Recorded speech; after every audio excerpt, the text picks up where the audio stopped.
ये दुनिया मेहनत की जगह है, ये दुनिया जद्दोजहद की जगह है, ये दुनिया स्ट्रगल की जगह है। जो खूब मेहनत करता है, जद्दोजहद करता है, वही कामयाब होता है।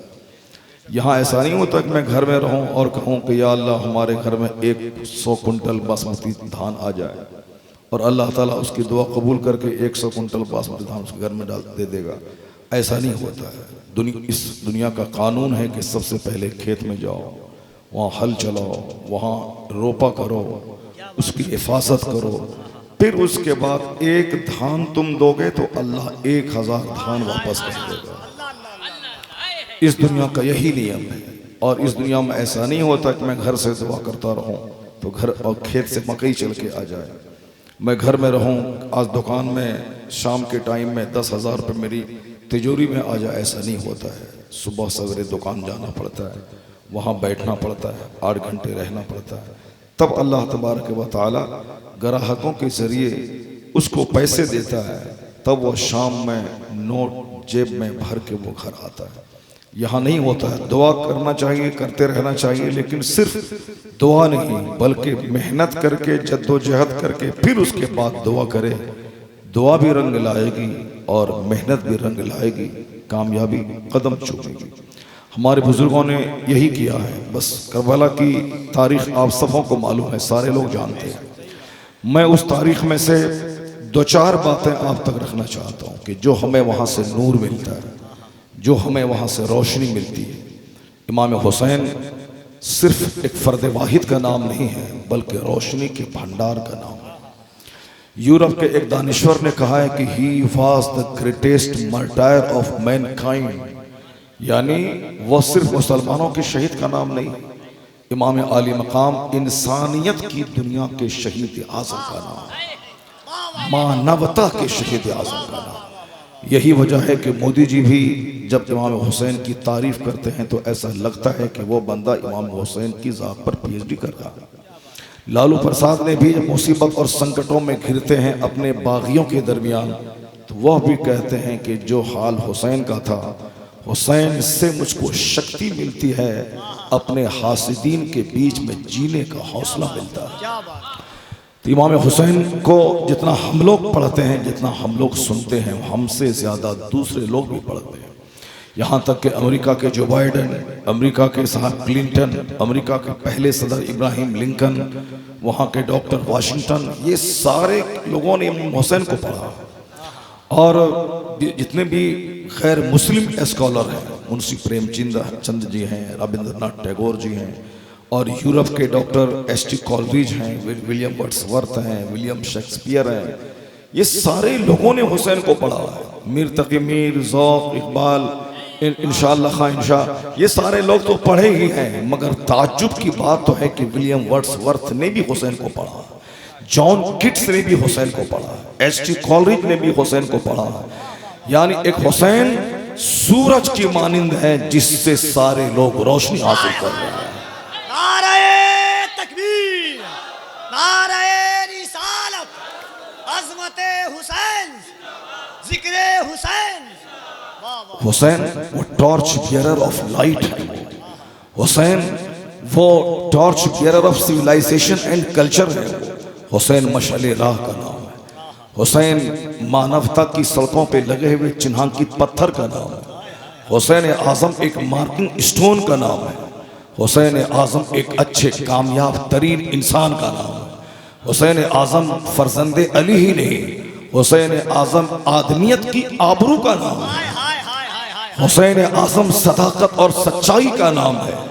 इसलिए किसी कहने वाले ने कहा कि मकबूल किस कदर है शहादत हुसैन की, मकबूल किस कदर है शहादत हुसैन की, हर दिल में जागुज़ी है मोहब्बत हुसैन की। हम मुसलमान हैं, हमारे नबी का शहजादा है इमाम हुसैन, इसलिए हम उससे प्यार करते हैं। हुसैन आज़म की कुर्बानी को हमने किस शक्ल में लिया है वो सारे लोग जानते हैं। हमने हुसैन की कुर्बानी पे धूल डाल दी। हमने फर्जी करबला बना के हुसैन आज़म की कहानी को अफसाना बना दिया। हमने फर्जी इमाम बाड़ा, उसमें केला का गाछ गाड़ कर हमने मिट्टी भर के हमने हुसैन आज़म की कुर्बानी को पसे पुष्ट डाल दिया। हमने हुसैन आजम की माँ, उनकी बेटी, उनकी बहन की कुर्बानियों को ताक पे रख दिया। हमने ताजिया बना के, मेला लगा के माँ बहन बेटियों को उस अखाड़े में ला करके और उस ताजिया के सामने जल ढरवा के हमने हिंदुआना रस्म और रिवाज को फरोग दिया है। हुसैन आजम ने शरीयत को बचाया है, हुसैन आजम ने तरीक़त को बचाया है, हुसैन आजम ने नफ्सानी ख्वाहिशात को पाँव के नीचे दफन किया है, हुसैन आजम ने जहालत और खुराफात और वाहियात और बिदआत का खात्मा करने का बीड़ा उठाया है। हुसैन के नाम पे जहालत कौमें मुस्लिम करे, ये सारे काफिर हंसते हैं। ये कुफ्फार और मुशरिकीन हमारी हरकतों को देखकर हंसते हैं। ये मुशरिक तो चाहते ही हैं कि मैं उनकी तरह नाचूं, मैं उनकी तरह डांस करूं, क्योंकि मुसलमान नाम है पाकीज़ा कौम का। मुसलमान का कपड़ा पाक होता है, मुसलमान सजदा करने की जगह को पाक रखता है, मुसलमान नमाज से पहले वुजू और गुस्ल करता है, मुसलमान का कपड़ा पाक, मुसलमान का बदन पाक, मुसलमान की जगह पाक। पाकीज़ा कौम का नाम है कौम मुस्लिम। मुसलमान को शराब से क्या मतलब, मुसलमान को नाच गाने से क्या मतलब, मुसलमानों को कोई एक मूर्ति की शक्ल बना के उसको खुदा मानकर फिर उसको लाठी घुसेड़ कर पानी में डालने से क्या मतलब। मुसलमान सूरज को नहीं पूजता, जो सूरज को रोशनी देता है उसको पूजता। मुसलमान चांद की परस्तिश नहीं करता, जो चांद को चमकाता है उस खुदा की परस्तिश करता है। मुसलमान पहाड़, नदी, नाले, जंगल, झाड़, रेगिस्तान की परस्तिश नहीं करता, जिसने सारी कायनात की तख्लीक की है उस खालिक हकीकी परस्तिश मुसलमान करता है। मुसलमान किसी बंदर छुछंदर के सामने पेशानी को जलील नहीं करता।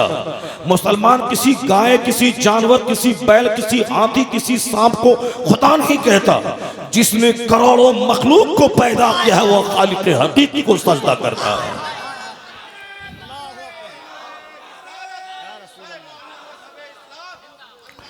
वह लोग क्या मुझको बुरा कहेगा, क्या हमारे मजहब को मिटाना चाहेगा, जिसकी पेशानी सांप के सामने झुकी हुई हो, जिसकी पेशानी बंदर के सामने झुकी हुई हो, जिसकी पेशानी हाथी और बैल के सामने झुकी हुई हो, जिसकी पेशानी गीदड़ छुछंदर के सामने झुकी हुई हो, जिसकी पेशानी नदी, नाले, जंगल, झाड़ के सामने झुकी हुई हो, वो तुझसे क्या मुकाबला कर पाएगा। वो अपना मुंह देखना हो तो वो जाकर अपनी इबादत गाह में जाके देख ले, कहीं खून है, कहीं सांप है, कहीं छिपकली है, कहीं बंदर है, कहीं साफ गोबर है, कहीं गंदगी है। ये गोबर को पाक समझने वाला क्या तुझको मिटा पाएगा। तेरी मस्जिद में वो कदम रख दे, मस्जिद का मिंबर उजला, मस्जिद का मेहराब सफेद, मस्जिद की चटाई का तकद्दुस, मस्जिद की दीवारों की सादगी, वो तुम्हारे सर की टोपी, तुम्हारे चेहरे की दाढ़ी, वो सजदागाह को देख ले। अगर जमीर जिंदा है तो कलमा पढ़ के इस्लाम ले आएगा।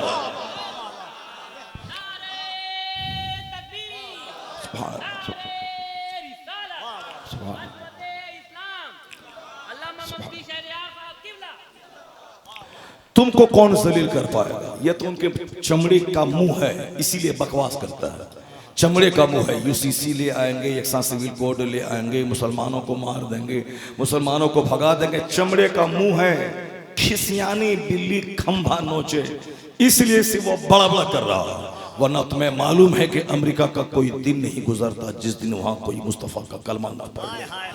यूरोप का कोई दिन नहीं गुजरता जिस दिन वहां का एक वैज्ञानिक कलमा पढ़ के मोमिन न हो जाए। चाइना, जापान जैसे तरक्की याफ्ता ममालिक में कोई दिन नहीं गुजरता जहां वहां की यूनिवर्सिटी का कोई तालिब इल्म कलमा पढ़ के मुस्लिम न हो जाए। थाईलैंड की राजधानी बैंकॉक का प्रोफेसर पूरी दुनिया को गवाह बना के उन्होंने कलमा पढ़ा और कहा कि जिस तहकीक में मैंने 40 साल की जिंदगी गुजार दी, कुरान पाक की एक आयत के सामने 40 साल तहकीक मेरी धुआं हो गई। और जब सच्चाई सामने आ गई तो मुझको कलमा पढ़ लेना चाहिए। जो 40 साल तक हजारों किताबों को पढ़ा, वह सिर्फ कुरान की एक आयत को सुनकर बबांगे दोहल सारी दुनिया में ऐलान किया, दुनिया गवाह रहे कि सच्चाई सामने आ चुकी है। मैं 40 साल किस जुस्तजू में लगाया है, कुरान की एक आयत में वसाहत के साथ वह बात मौजूद है। यह इस बात की दलील है कि कुरान सच्चा, इस्लाम सच्चा, मुस्तफा सच्चे, इस्लाम हक है। वो दुनिया को गवाह बना के कलमा पढ़ा और मज़हब इस्लाम में दाखिल हो गया। कौन तुझे जलील कर पाएगा, वह खुद जलील होगा, वह खुद सिमट जाएगा। सिर्फ तुम सच्ची तौबा करके मस्जिदों को आबाद कर ले, मदरसा को आबाद कर ले, अपने चेहरे को काफिराना ढंग से हटा के मुस्तफा की सुन्नतों का आईनादार बना ले, अपने बच्चों को सच्चा हुसैनी बना दे, अपनी माँ बहन बेटी को मुस्तफा की बेटी फातिमा की सच्ची कनीज बना दे। जिस दिन तेरी बेटी सब निकाब पहनने लगे, हिजाब पहनने लगे, इनका सीना थर्रा जाएगा कि 40 करोड़ मुसलमानों में 20 करोड़ औरतें जब वह निकाब पहन के सड़कों पे निकलेंगी तो तलवार से उनका दिल नहीं, निकाब से उनका दिल थर्रा जाएगा। अगर 40 करोड़ मुसलमान चेहरे पे दाढ़ी रखने लगे, सर पे टोपी रखने लगे, जो काम F-47 से ना होगा वो काम तेरी दाढ़ी से हो जाएगा, वो काम तेरी टोपी से हो जाएगा। नारे तकबीर, जरा दोनों हाथों को उठाकर नारे तकबीर, नारे रिसालत, मजहबे इस्लाम, शरीयते मुस्तफा, अज़मते मुस्तफा। वाह वाह वाह। कभी नर्वस मत होना, कभी मत कहना कि मजहब इस्लाम खतरे में है, कभी भूले से मत बोलना। हम बेनमाजी हैं, हम खतरे में हैं, हम शराबी हैं, हम खतरे में हैं, हम झूठे हैं, हम खतरे में हैं, हमारे बाल बच्चे लुच्चे लफंगे लखेरे गुटखा खोर हैं, ये हमारे बच्चे खतरे में हैं। इस्लाम न कभी खतरे में था, न आज है, न कयामत तक रहेगा। कौन इस्लाम खतरे में रहेगा? जिस मजहब मुहज़्ज़ब की तारीख को हुसैन आज़म ने अपने खून से लिखा हो, वो इस्लाम कभी खतरे में आएगा क्या? जब इस्लाम संकट में घिरता है, हुसैन का खून इस्लाम की मांग में सुर्खी भर देता है। इसलिए जहां हुसैन जैसा योद्धा, हुसैन जैसा बड़े फाइटर, हुसैन जैसा बहादुर, हुसैन जैसा बड़ा शहीद आज़म मौजूद हो, वो मजहब कभी न खतरे में है न खतरे में पड़ेगा। जब जब हुसैन की कुर्बानी दोहराई जाती रहेगी, कलमा पढ़ने वालों की तादाद में इजाफा होता जाएगा। यही डॉक्टर इकबाल ने कहा था, कत्ले हुसैन असल में मर गई अजीज है, इस्लाम जिंदा होता है हर करबला। आपके खिताबत है हज़रत। वाह वाह वाह वाह या रसूल अल्लाह। एक कौम मुस्लिम हमें फख्र है कि इमाम हुसैन जैसा रहनुमा हमको मिला है। हुसैन आज़म का नाम काला कपड़ा पहनने का नाम नहीं। हुसैन आज़म की मोहब्बत में सीने पे छुरी भोंक कर मातम नहीं किया जाएगा। मातम वह करे जो बुज़दिल है, काला कपड़ा वह पहने जो औरतों की खसलत रखता है, सोग वह मनाए जो कि सब्र से ना आशना है, और नाचे कूदे वह आग में, और साहब तीजा 40वां वो करे जो हुसैन आज़म को मुर्दा समझता है। हम तीजा और 40वां में यकीन नहीं रखते, चूंकि तीजा 40वां मुर्दों का होता है, हुसैन जिंदा है, जिंदे का 40वां नहीं होता। 40वां शिया करे, तीजा हाफिजी करे, चहर्रम शिया करे, सुन्नी तीजा 40वां नहीं करता, वह फातिहा करता जरूर है। इसलिए कि सुन्नी हुसैन को मुर्दा नहीं, हुसैन को जिंदा समझता है। हुसैन शहीद है, हुसैन जिंदा है, जिंदों का सोग नहीं मनाया जाता, सोग मुर्दों का मनाया जाता है। हुसैन आज़म के नाम पे सोग नहीं मनाया जाता। हुसैन आज़म की कहानी सुनकर रोया नहीं जाता है। हुसैन आज़म की कहानी सुन के रोना और दूसरों को रुलाना, यह बुज़दिलों की कहानी है, यह बेसब्रों की कहानी है, यह जाहिलों की कहानी है। हुसैन आज़म की कहानी कोई फिल्मी कहानी नहीं है, कोई अफसाना नहीं है, कोई नॉवेल नहीं है, हाय सकीना हाय ज़ैनब करने की कहानी नहीं है। हुसैन आज़म का किस्सा, हुसैन आज़म की कहानी ये रोने की कहानी नहीं है। हुसैन आज़म की कहानी सब्र की कहानी है, इस्तिकामत की कहानी है, स्टेबिलिटी की कहानी है, इस्तेकाम की कहानी है। हुसैन आज़म की कहानी हमें इसलिए वो कहानी से नूर मिलता है कि हम मुहर्रम की 10 तारीख को या इस महीने में काला कपड़ा नहीं पहनते, हम लाल कपड़ा नहीं पहनते, हम सब्ज कपड़ा नहीं पहनते। हरा कपड़ा पहनना बिदअतियों की अलामत है, लाल कपड़ा पहनना खारजियों की पहचान है, काला कपड़ा पहनना शियाओं की पहचान है। सुन्नी इन 10 दिनों में न काला कपड़ा पहने, न लाल कपड़ा पहने, न हरा कपड़ा पहने, वह सफेद कपड़ा पहने। सफेद कपड़ा अमन की अलामत है, सफेद कपड़ा पीस की अलामत है, सफेद कपड़ा सुन्नियों की अलामत है। तो हुसैन आज़म को हम उसकी कुर्बानी पे फख्र करते हैं, हमें नाज है हुसैन हुसैन की कुर्बानी पे रहनुमा हो तो ऐसा, रहनुमा हो तो ऐसा, हमारा फाइटर हो तो ऐसा, हमें या मुजाहिद हो तो ऐसा, और हमें हुसैन की सच्चाई पे नाज है, हुसैन की सदाकत पे फख्र है, हुसैन के सब्र पे नाज है। कोई दूसरा रहनुमा होता तो बच्चों की लाशों को देख के रोने लगता, वह घबरा जाता, वह हक से मुनहरिफ हो जाता। मगर वाह हुसैन तेरी इज्जत को सलाम कि लाशें गिरती गई, तेरा ईमान पुख्ता होता चला गया। मुसीबतें सर खोल के सामने आती गई, तुमने मुसीबतों को कुचल के सब्र की वो तारीख लिख दी कि चाहे गुर्बत के हुजूम में रहे, सैलाब के हुजूम में रहे, जलजले के हुजूम में रहे, मुशरिकीन के हुजूम में रहे, जब भी पांव फिसलता नजर आए, हुसैन की कहानी हमें नूर देती है, हमें इस्तिकामत अता करती है। वाह वाह वाह वाह। हुसैन आज़म का नाम वो रोने रुलाने का नाम नहीं है, ये तो राफिजियों और शियाओं ने नाम बिगाड़ के रख दिया। चूंकि गवर्नमेंट हिंदुस्तान में शियाओं की थी, इसलिए सुन्नी भी उनको देख देख करके इमाम बाड़ा बनाना शुरू कर दिया। सुन्नी उन शियाओं को देख देख करके वो केला का गाछ गाड़ना शुरू कर दिया। सुन्नी उन राफिजियों को देख देख के वो साहब ढोल बजाना शुरू कर दिया। सुन्नी उन राफिजियों को देख देख करके अपने बच्चों को घुंघरू बांधकर पैक बांध के नचाना शुरू किया। ये हमारा उससे कोई रिश्ता ही नहीं है। मजहब इस्लाम और मजहब अहले सुन्नत व जमात में इतना ही है कि हुसैन की शहादत को रिमाइंड किया जाए, हुसैन की कुर्बानी को कौम को बताया जाए, हुसैन आज़म के ईसार को दिखाया जाए, उनके बाल बच्चों की कहानी को सुनाया जाए। हुसैन के खानदान वालों का सब्र देखकर आसमान के फरिश्ते भी फज्र में आ जाते थे। नहीं आपने सुनी कुरान पाक का वो चैप्टर क्या बोलता है? इमाम हुसैन बीमार पड़ गए, सरकार दो जहां तशरीफ लाए, हुजूर अलैहिस्सलाम ने फातिमा ज़हरा से क्या कहा कि मिन्नत मांग ली। जनाब फातिमा ने मिन्नत मांग ली कि इलाही मेरे बेटे हुसैन को सेहत मिल गई तो मैं 3 रोज़े रखूंगी। और हम लोग मिन्नत कैसे मांगते हैं कि मेरा बेटा अच्छा हो जाए तो मैं कब्र पे मुर्गा चढ़ाऊंगा, मेरा बेटा अच्छा हो जाए तो मैं यहाँ चादर चढ़ाऊंगा, मेरा बेटा अच्छा हो जाए तो मैं कब्र पे आकर के मुर्गा और पुलाव बना करके 5 आदमी को खिला दूंगा।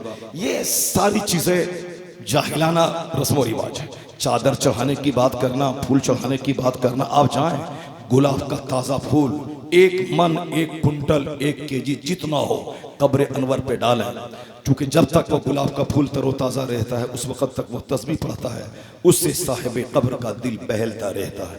ये चादर जो मिलती है बाजार में, इसकी बाढ़ मत लगाएं, आला हजरत ने मना किया है। गुलाब की चादर आला हजरत की कब्र अनवर पे बरेली शरीफ में सच्चा सुथरा मज़ार देखना हो तो बरेली में जाकर देख लें, वहाँ सिर्फ ताज़ा गुलाब चढ़ाया जाता है। हमने आज तक आला हजरत की कब्र पे कपड़े की चादर नहीं चढ़ाई। जब भी जाते हैं तो गुलाब खरीदते हैं, गुलाब डालते हैं, और ये डालना चाहिए, और गुलाब ही गुलाब। मगर लोगों ने चादर चढ़ाने की मिन्नत मांग ली, और हमारी माँ बहन बेटियां औरतें क्या मिन्नत मांगती, मेरा बेटा अच्छा हो गया तो हम अब ताजिया में चंदा देंगे, ताजिया में चंदा देंगे। जो मुरवजा ताजिया है इसका बनाना बिल्कुल सख्त नाजायज और गुनाह है। बहुत सारे नालायक किस्म के मौलवी वो जहेज के खिलाफ नहीं बोलते, एक वक्त की नमाज छोड़ना हराम है उसके खिलाफ नहीं बोलते, साहब शादी ब्याह में लाखों करोड़ों रुपए पानी की तरफ फजूल खर्ची में बह रहे हैं इसके खिलाफ नहीं बोलते, मस्जिदें वीरान हैं उजड़ गई कोई इसके खिलाफ नहीं बोलता वो मौलवी, वो ताजिया की हिमायत में बोलता है। वह खुद से बांस मारता है, छीलता है और ताजिया बनाता है। उनसे कहे कि ताजिया का क्या मतलब है, ताजिया है क्या चीज, किसका नाम है वो ताजिया? ताजिया तुमने राफिजियों से सीखा है, शियाओं से सीखा। वो शिया जो सिद्दीक अकबर को गाली दे, वो शिया जो अपने फारूक आजम को गाली दे, वो सिद्दीक जो अफजलुल बशर बादल अंबिया, सारे नबियों के बाद सबसे अफजल तरीन हस्ती कोई है तो सिद्दीक अकबर की जात है। सिद्दीक अकबर मौला अली से भी बड़े हैं, सिद्दीक अकबर हसनैन से भी बड़े हैं, सिद्दीक अकबर उमर उस्मान से भी बड़े हैं, सिद्दीक अकबर मौला अली से बड़े हैं, जिन्होंने इस्लाम बचाया है, जिन्होंने मुस्तफ़ा की चांदनशीनी का हक अदा किया है, जिन्होंने 2 साल में वो काम अंजाम दिया है कि क़यामत तक के हजारों साल में कोई दूसरा अंजाम न दे सके, वो सिद्दीक अकबर ने अंजाम दिया है।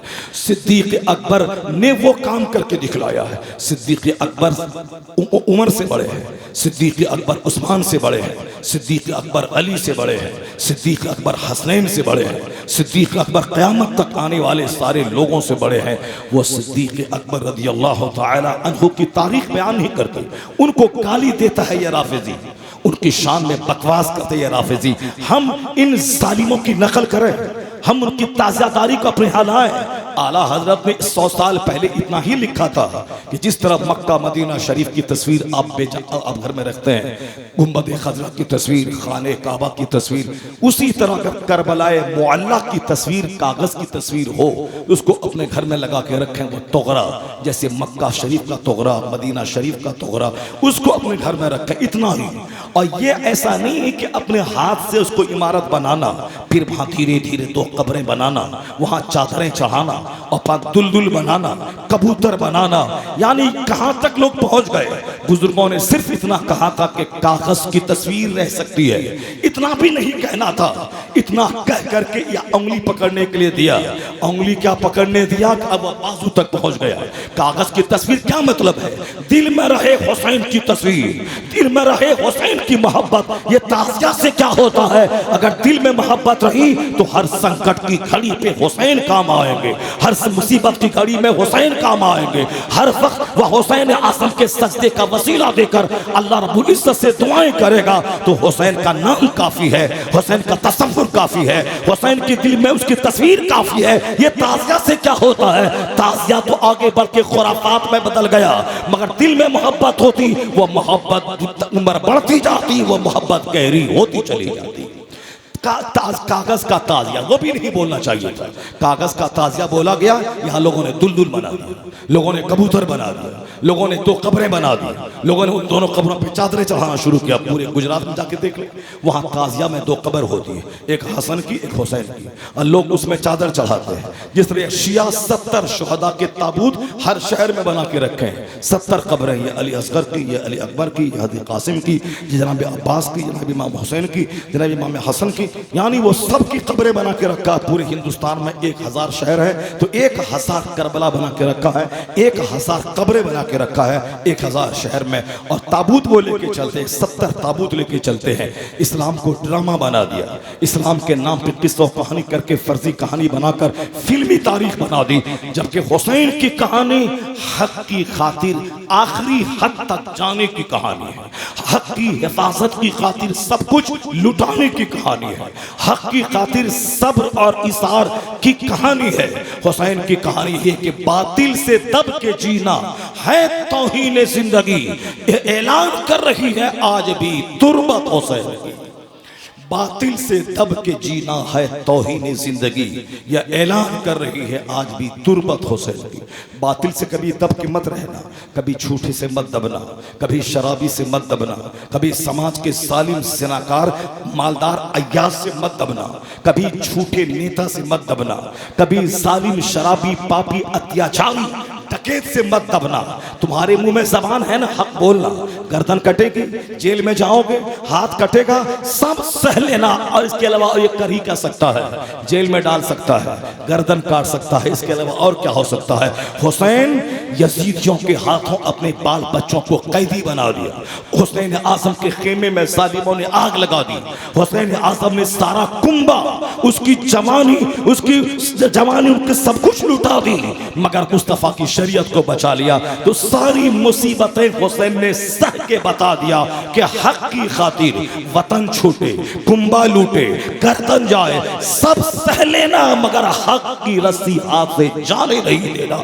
यही पैगाम हुसैन ने दिया है। तो हुसैनी वो नहीं जो टगरा के बैगन की तरह कभी इधर कभी उधर, सुबह इधर शाम उधर, रात उधर दिन उधर, सांप का भी मुंह चूपे, सपेरा का भी मुंह चूमे।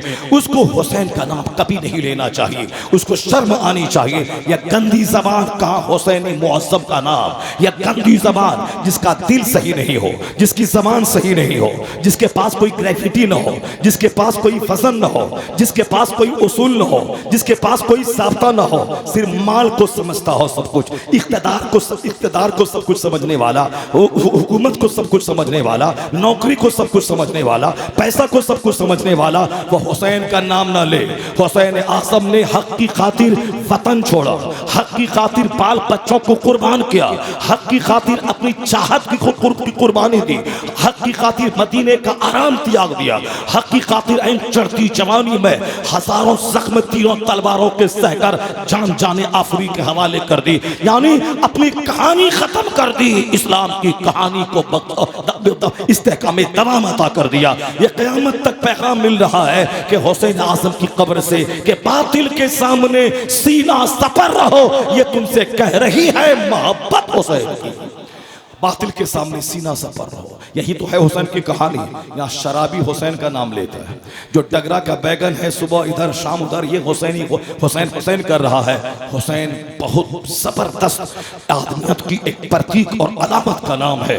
उस हुसैन आज़म का नाम वजू करके लो, उस हुसैन आज़म का नाम मुंह को धो के लो, उस हुसैन आज़म का नाम मुंह को गुलाब से तर करके लो, उस हुसैन आज़म का नाम जब भी लो तो जबान पे नाम रहे, दिल में हुसैनियत पे सच्चा यकीन होना चाहिए। वो है हुसैन आज़म। बस दो चार बातें इमाम आली मकाम की जिंदगी से कि आखिर हुसैन आज़म को इतनी बड़ी कुर्बानी क्यों देनी पड़ी, हुसैन आज़म की कहानी से क्या नूर मिलता है। नूर तो हजारों है, सबको डिफाइन करना मुश्किल है। किताबों का मुताला कीजिए कि हमारे नुक्तादा मुसन्निफीन ने किस किस तरह से अलग अलग पॉइंट को उनकी जिंदगी से निकाला है।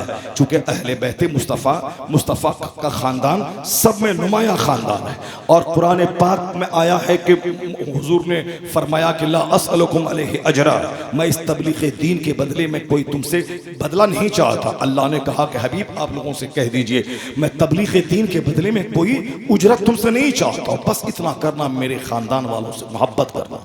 और ये मोहब्बत नहीं है कि मैं मौलाना हूँ, मैंने 40 साल तकरीर की है, ये मेरा बेटा है इंजीनियर है, इनका पाँव चूमते रहना, इनको नजराने देते रहना ताकि मैंने 40 साल खिदमत की है, इसका बदला चोस चोस कर मेरा खानदान वाला मेरा बेटा खा ले। जिस तरह बहुत सारे लोगों ने समझ लिया है हुसैन आज़म के नाम पे पाँव चुमवाना, हुसैन आज़म मैं हुसैनी हूँ, हाँ हाँ, मैं गौसे आज़म का बेटा हूँ, हाँ हाँ, मैं हसनी हूँ, हाँ हाँ, मैं हुसैनी हूँ, हाँ हाँ, ये घमंड की बोली है, यह गुरूर की बोली है। अगर तू वाकई हुसैनी है तो क्यों बोलता है, क्यों डकारता है, क्यों चिंघाड़ता है, क्यों कहता है मैं हसनी हुसैनी हूँ। अगर चिंघाड़ता है, अगर नहीं है हसनी तो तेरा क्या हाल होगा, अगर नहीं है हुसैनी तो तेरा क्या हाल होगा। अगर तू वाकई तेरे जिस्म में मुस्तफ़ा का ब्लड है तो कोई तेरी पेशानी नहीं चूमे, तेरी इज्जत पे क्या फर्क पड़ेगा, कोई तेरा पाँव नहीं चूमे, तेरी इज्जत पे क्या फर्क पड़ेगा, कोई एक टाका तुझको नहीं दे, क्या तेरी इज्जत पे फर्क पड़ेगा। अगर तेरे जिस्म में मुस्तफ़ा का ब्लड है तो क़यामत के दिन सारी दुनिया देखेगी कि हम अपने बाप दादाओं के साथ रहेंगे, तू मुस्तफ़ा जाने रहमत के साथ रहेगा। इससे बड़ा मकाम क्या हो सकता है एक सैयद का, एक आले रसूल का, एक मुस्तफ़ा के शहजादे का। ये डकारता क्यों है कि मैं फला का बेटा हूँ, हाँ हाँ, मैं फला का पोता हूँ, हाँ हाँ, मैं फला का ये हूँ, हाँ हाँ, ये डकार क्यों लेता है, ये डकारता क्यों, ये घमंड गुरूर क्यों है जिसके नाम पे तू डकारता है। क्या तुमने कभी उनकी जिंदगी को पढ़ा? हुसैन आज़म अपनी जिंदगी में उन्होंने 55 साल की जिंदगी में 25 हज उन्होंने पैदल चल के किया है। अल्लाह हुसैन आज़म शहीद तो आखिरी दिन हुए हैं, जो जिंदगी का आखिरी दिन था। इससे पहले वो क्या करते थे, इससे पहले मुस्तफ़ा की याद ताज़ा होती थी उनको देखने के बाद, इस्लाम और शरीयत को सीखा जाता था उनको देखने के बाद। हुसैन आज़म मुस्तफ़ा की चलती फिरती तस्वीर थे, सर से लेके सीने तक इमाम हसन हूबहू मुस्तफ़ा की तरह थे, और सीने से लेके पाँव तक इमाम हुसैन हूबहू मुस्तफ़ा की तरह थे। क्या मतलब, हसन और हुसैन को मिला दें तो मुस्तफ़ा की तस्वीर बन जाती थी। सुभान अल्लाह, ये थे, ये ज़ाहिरी शक्ल सूरत थी। और जहाँ तक किरदार का सवाल है, ज़बान की मिठास का, हिकमत और इस्लाम की हिकमत बयान करने का, मेहमान नवाजी का, पड़ोसी की खिदमत का, माँ बाप के एहतराम का, इस्लाम की खातिर मैदान में जिहाद करने का, रात रात भर मुस्तल्ले पे तहज्जुद की नमाज पढ़ने का, 55 साल की जिंदगी में 25 हज पैदल करने का, अपना जान माल सब अपने माल को कुर्बान कर देने का, अपनी जिंदगी में 3 बार इमाम हसन ने एक सुई तक नहीं रखा, वह सारा माल खुदा की राह में कुर्बान कर दिया। ऐसा कोई नहीं करेगा क़यामत तक। वो खर्चा करेगा, वो ज़कात देगा 40वां हिस्सा, वो सदक़े फित्र निकालेगा, वह कुर्बानी का बकरा ज़बह करेगा, वह ज़मीन से फसल पैदा हो तो उसका 10वां या 20वां हिस्सा निकालेगा, लेकिन अपना सारा माल खुदा की राह में कुर्बान कर दे। या किसी के हिस्से में ये बात नहीं आई, अगर ये आई है तो इमाम हसन इमाम हुसैन के हिस्से में आई है। उन्होंने कई 2 बार आधा आधा माल यानी 50% अल्लाह की राह में खैरात कर दी। 1 करोड़ का माल है तो 50 लाख अल्लाह की राह में खैरात कर दी। और 2 बार उन्होंने पूरा का पूरा सुई तक नहीं रखा, सारा माल खुदा की राह में खैरात कर दिया। क्यों?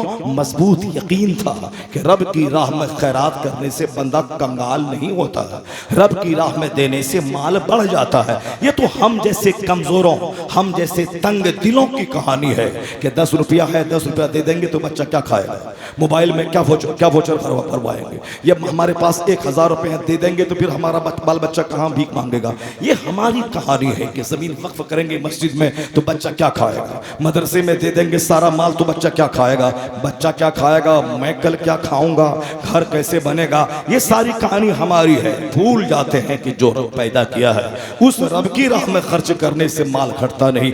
अक्लमंद है वो जिसे 1 करोड़ चाहिए, वो पहले 10 लाख खर्च करता है ताकि हर 10 गुना बढ़ के आता है। हुजूर कहते, मैं कसम खा के कहता हूं कि जो आदमी बगैर किसी कसूर के सताया जाए अल्लाह उसकी इज्जत को बढ़ा देता है। और हुजूर कहते, मैं कसम खा के कहता हूं कि जो माल अल्लाह की राह में खर्च होता है वह माल घटता नहीं है, वह माल बढ़ता चला जाता है। सरकार ने कसम खाया कि जो बिला वजह सताया जाए, जो बेकसूर सताया जाए, अल्लाह उसकी इज्जत को बढ़ा देता है। मुस्तफ़ा कसम खा के कहते हैं। सरकार की सारी बात सच्ची है, कसम खाने की कोई जरूरत नहीं थी, मगर हुजूर ने बात को बावजन आपको बावजन समझाने के लिए किया। बात बड़ी अहम है, इसलिए मुस्तफ़ा ने कसम खा के कहा कि अल्लाह की कसम, जो आदमी जुल्मन सताया जाए, मेरा कसूर नहीं है मगर मैं सताया जा रहा हूँ, मैं मौलाना हूँ लोग गाली दे रहे हैं, मैं साहब पड़ोसी हूँ, पड़ोसी में मेरी जमीन वो हमेशा आल छाट छाट के अपने खेत में कर रहा है, मैं पड़ोसी हूँ, मैं आराम से इज्जत के साथ रहता हूँ, मुझको गाली दे के, मुझको उकसा करके अपनी ही तरह लड़ाई झगड़े करने पर मुझको मजबूर कर रहा है। वो चाहता कि जिस तरह वो नंगा उस तरह मैं भी नंगा हो जाऊं। तो अगर जुल्मन कोई सताया जाता है और ये बंदा सब्र करता है, ये बंदा जलील नहीं होता, अल्लाह उसकी इज्जत को बढ़ा देता है। अल्लाह की राह में जलील होके देखे, अल्लाह की राह में रुस्वा होके देखे। यहाँ तो हमारा हाल है कि वो 1 गाली देता, मैं 10 गाली देता हूँ और उसके बाद भी कहता हूँ, अरे भाई मैं तो सब्र कर रहा हूँ, मैं तो सब्र कर रहा हूँ। तू सब्र क्या करेगा? वह तो 1 बोला था, तू 10 दे दिया। वह तुम्हारे दादा को खंगाला था, तुमने 7 नस्ल को खंगाल दिया। वह तो तुमको 1 बार गुस्सा दिलाया था, तुम तो सुबह शाम रात दिन उसको गुस्सा दिलाता है। तुमने सब्र कहाँ किया? वह गाली दे तुम चुप रहो, वह तुम्हें सताए तुम खामोश रहो, वह तुम्हें तकलीफ दे तुम इंतकाम मत लो। हुजूर कहते हैं, कसम है खुदा की, जो जुल्मन सताया जाता है और वह सब्र करता है तो अल्लाह उसकी इज्जत को बढ़ा देता है, उसकी इज्जत को बढ़ा देता है। यह हदीस से पाक में आया है। सब्र का इनाम बहुत बड़ा है, सब्र करे, खामोश रहे। तो हम लोग तो सदका तो खैरात जो वाजिब है वो भी नहीं करते, जो फर्ज है ज़कात वो भी नहीं निकालते। ज़कात फर्ज है हम पर 50 लाख रुपए, 1 करोड़ में 2.5 लाख निकालना है। हम 1 करोड़ में 10-20 हजार निकाले, समझे मैंने बहुत निकाल दिया। ज़कात भी नहीं निकालते हैं। अच्छे चाय की पूरा माल खर्च कर देना, यह हुसैन आज़म का हिस्सा था कि अपनी जिंदगी में कई बार आधा माल और कई बार पूरा माल। क्यों? उसे यकीन था कि जिस रब की राह में मैं पूरा माल दे रहा हूं, ये माल घटेगा नहीं, कई गुना इजाफे के साथ मेरे पास वापस आ जाएगा। यह हुसैन आज़म का यकीन था। आप भी यकीन पैदा करके देख लें, आप भी अपने दिल में मुस्तहकम बिलीव और फेथ पैदा करके देख लें। वह कमजोर होगा कि नहीं होगा, होगा कि नहीं होगा, देंगे बढ़ेगा कि नहीं बढ़ेगा, अगर नहीं बढ़ा तो क्या होगा। ये कमजोर और बुज़दिल को बहुत बड़ी नेमत नहीं मिल सकती, उसको मिलती जो ब्लाइंडली आग में कूद जाए, जो आंख बंद करके खुदा पर विश्वास करके अपना माल खर्च करे। अल्लाह ताला कहां से देगा? वहां से देगा जहां से बंदा सोच नहीं सकता। इमाम हसन और हुसैन आखिरी दिन शहीद हुए। इमाम हसन को जहर दिया गया, जिगर कट कट के गिर रहा है, अतली कट कट के गिर गई उस आखिरी दिन। उससे पहले क्या करते थे? उससे पहले वही जो दुनिया का कोई लाल नहीं किया, जो दुनिया का कोई शहजादा नहीं किया। हुसैन आज़म शहजादा थे ना, जिनका बाप अली जो फातिह खैबर, जिनकी माँ सैयदा फातिमा जन्नती औरतों की सरदार, जिनका नाना सारे पैगंबरों का सरदार और सारी कायनात का मालिक व मुख्तार, अरब व अजम का ताजदार, दुनिया के सारे खजाने का मालिक। हुजूर कहते हैं, ऊती तो मफातिहा खज़ाइनिल अर्द, ऊती तो मफातिहो खज़ाइनिल अर्द, जमीन के खजानों की कुंजियां मुझको दे दी गई। या क्या मतलब? मुस्तफ़ा ज़मीन के ख़जानों के मालिक, जन्नत और जहन्नम के मालिक, मुस्तफ़ा मकाम महमूद पर जिसे अल्लाह फाइज फरमाए। सरकार फरमाते हैं अव्वलो शाफ़ी व अव्वल मुशफ़्फ़ा, मैं सबसे पहला शख्स हूँ जो शफात करूँगा और मैं पहला शख्स हूँ जिसकी शफात कबूल की जाएगी। शफ़ीउल मुज़लिमीन मुस्तफ़ा, रहमतुल लिल आलमीन मुस्तफ़ा, कासिमुन नेमत वल अरज़ाक़ मुस्तफ़ा, सारे नबियों के इमाम और सरदार मुस्तफ़ा, रूए ज़मीन के ख़ज़ानों के मालिक मुस्तफ़ा। तो जिसका नाना खजाने का मालिक, जिसका नाना कायनात का मालिक, उनका नवासा शहजादा जो नाना के सामने रहा, नाना के सामने पला, नाना के सामने बढ़ा। तो हम लोगों ने मुस्तफ़ा को देखा नहीं, हम लोगों ने हदीस पढ़ी है, हम लोगों ने हुजूर पर कुरान को नासिल होते हुए नहीं देखा, हमने सिर्फ कुरान की तिलावत की है। पर हुसैन उसका नाम है जिनके सामने कुरान नाजिल हुआ। हुसैन उन्होंने इस्लाम को चलती फिरती शक्ल में देखा, उन्होंने मुस्तफ़ा को देखा। वो मुस्तफ़ा जो जाने ईमान है, जो असली ईमान है, जो रूह ईमान है, जो कंज़े ईमान है, जो ईमान की जान है। हुसैन आज़म ने मुस्तफ़ा को सुबह देखा है, शाम देखा है, हुजरे आयशा में देखा है, अपनी माँ के कमरे में देखा है, मैदान जंग में देखा है, मस्जिद नबी के मेहराब और मिंबर पे देखा है। इसलिए हुसैन आज़म से बड़ा मजबूत ईमान किसका होगा?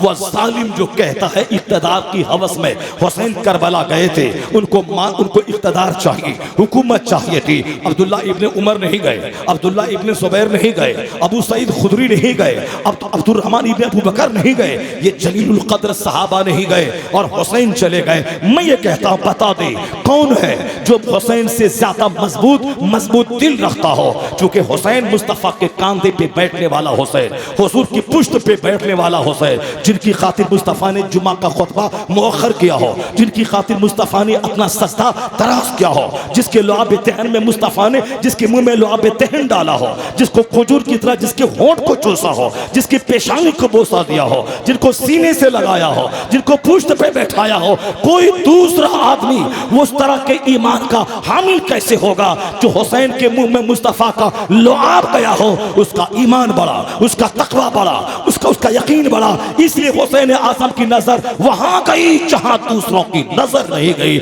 मुस्तफ़ा को देख के इस्लाम सीखा था, उसका यकीन सबसे बड़ा था। उन्होंने महसूस किया कि मैं बज़ाहिर करबला जाके अपनी जान को जोखिम में डाल रहा हूं, मैं डालूंगा, मुसीबत उठाऊंगा, गर्दन कटाऊंगे, सच्ची बात है। मगर गर्दन कटने के बाद जो इस्लाम का रंग उभरेगा, जो इस्लाम फैलेगा, पूरी दुनिया में जाएगा, क़यामत तक के लोगों को हौसला मिलेगा। मैं अकेले कटूंगा, करोड़ों के ईमान को लूटने से बचा दूंगा। हुसैन आज़म ने तो सरकार दो जहां की सोहबत में रह के वो स्ट्रेंथ ऑफ फेथ हासिल किया था, यकीन की मजबूती। कोई दूसरा उतना बड़ा जबरदस्त सीना कैसे रख सकता है? क्योंकि हुजूर ने लुआब तहन डाल कर हुसैन को तैयार किया था, पेशानी को चूम चूम के मुस्तफ़ा ने तैयार किया था, अपना सजदा दराज करके हुसैन को मुस्तफ़ा ने तैयार किया था।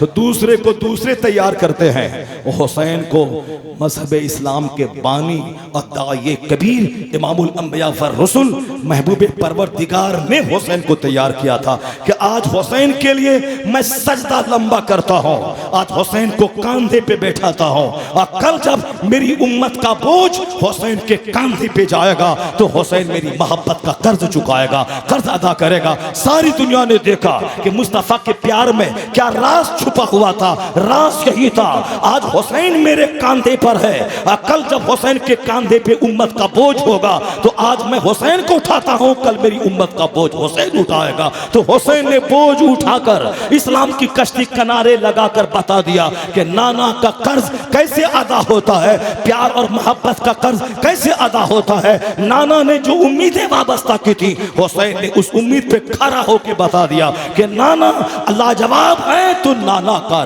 नवासा भी सबसे लाजवाब है। हुसैन आज़म की ज़िंदगी तो नूर का भंडार है।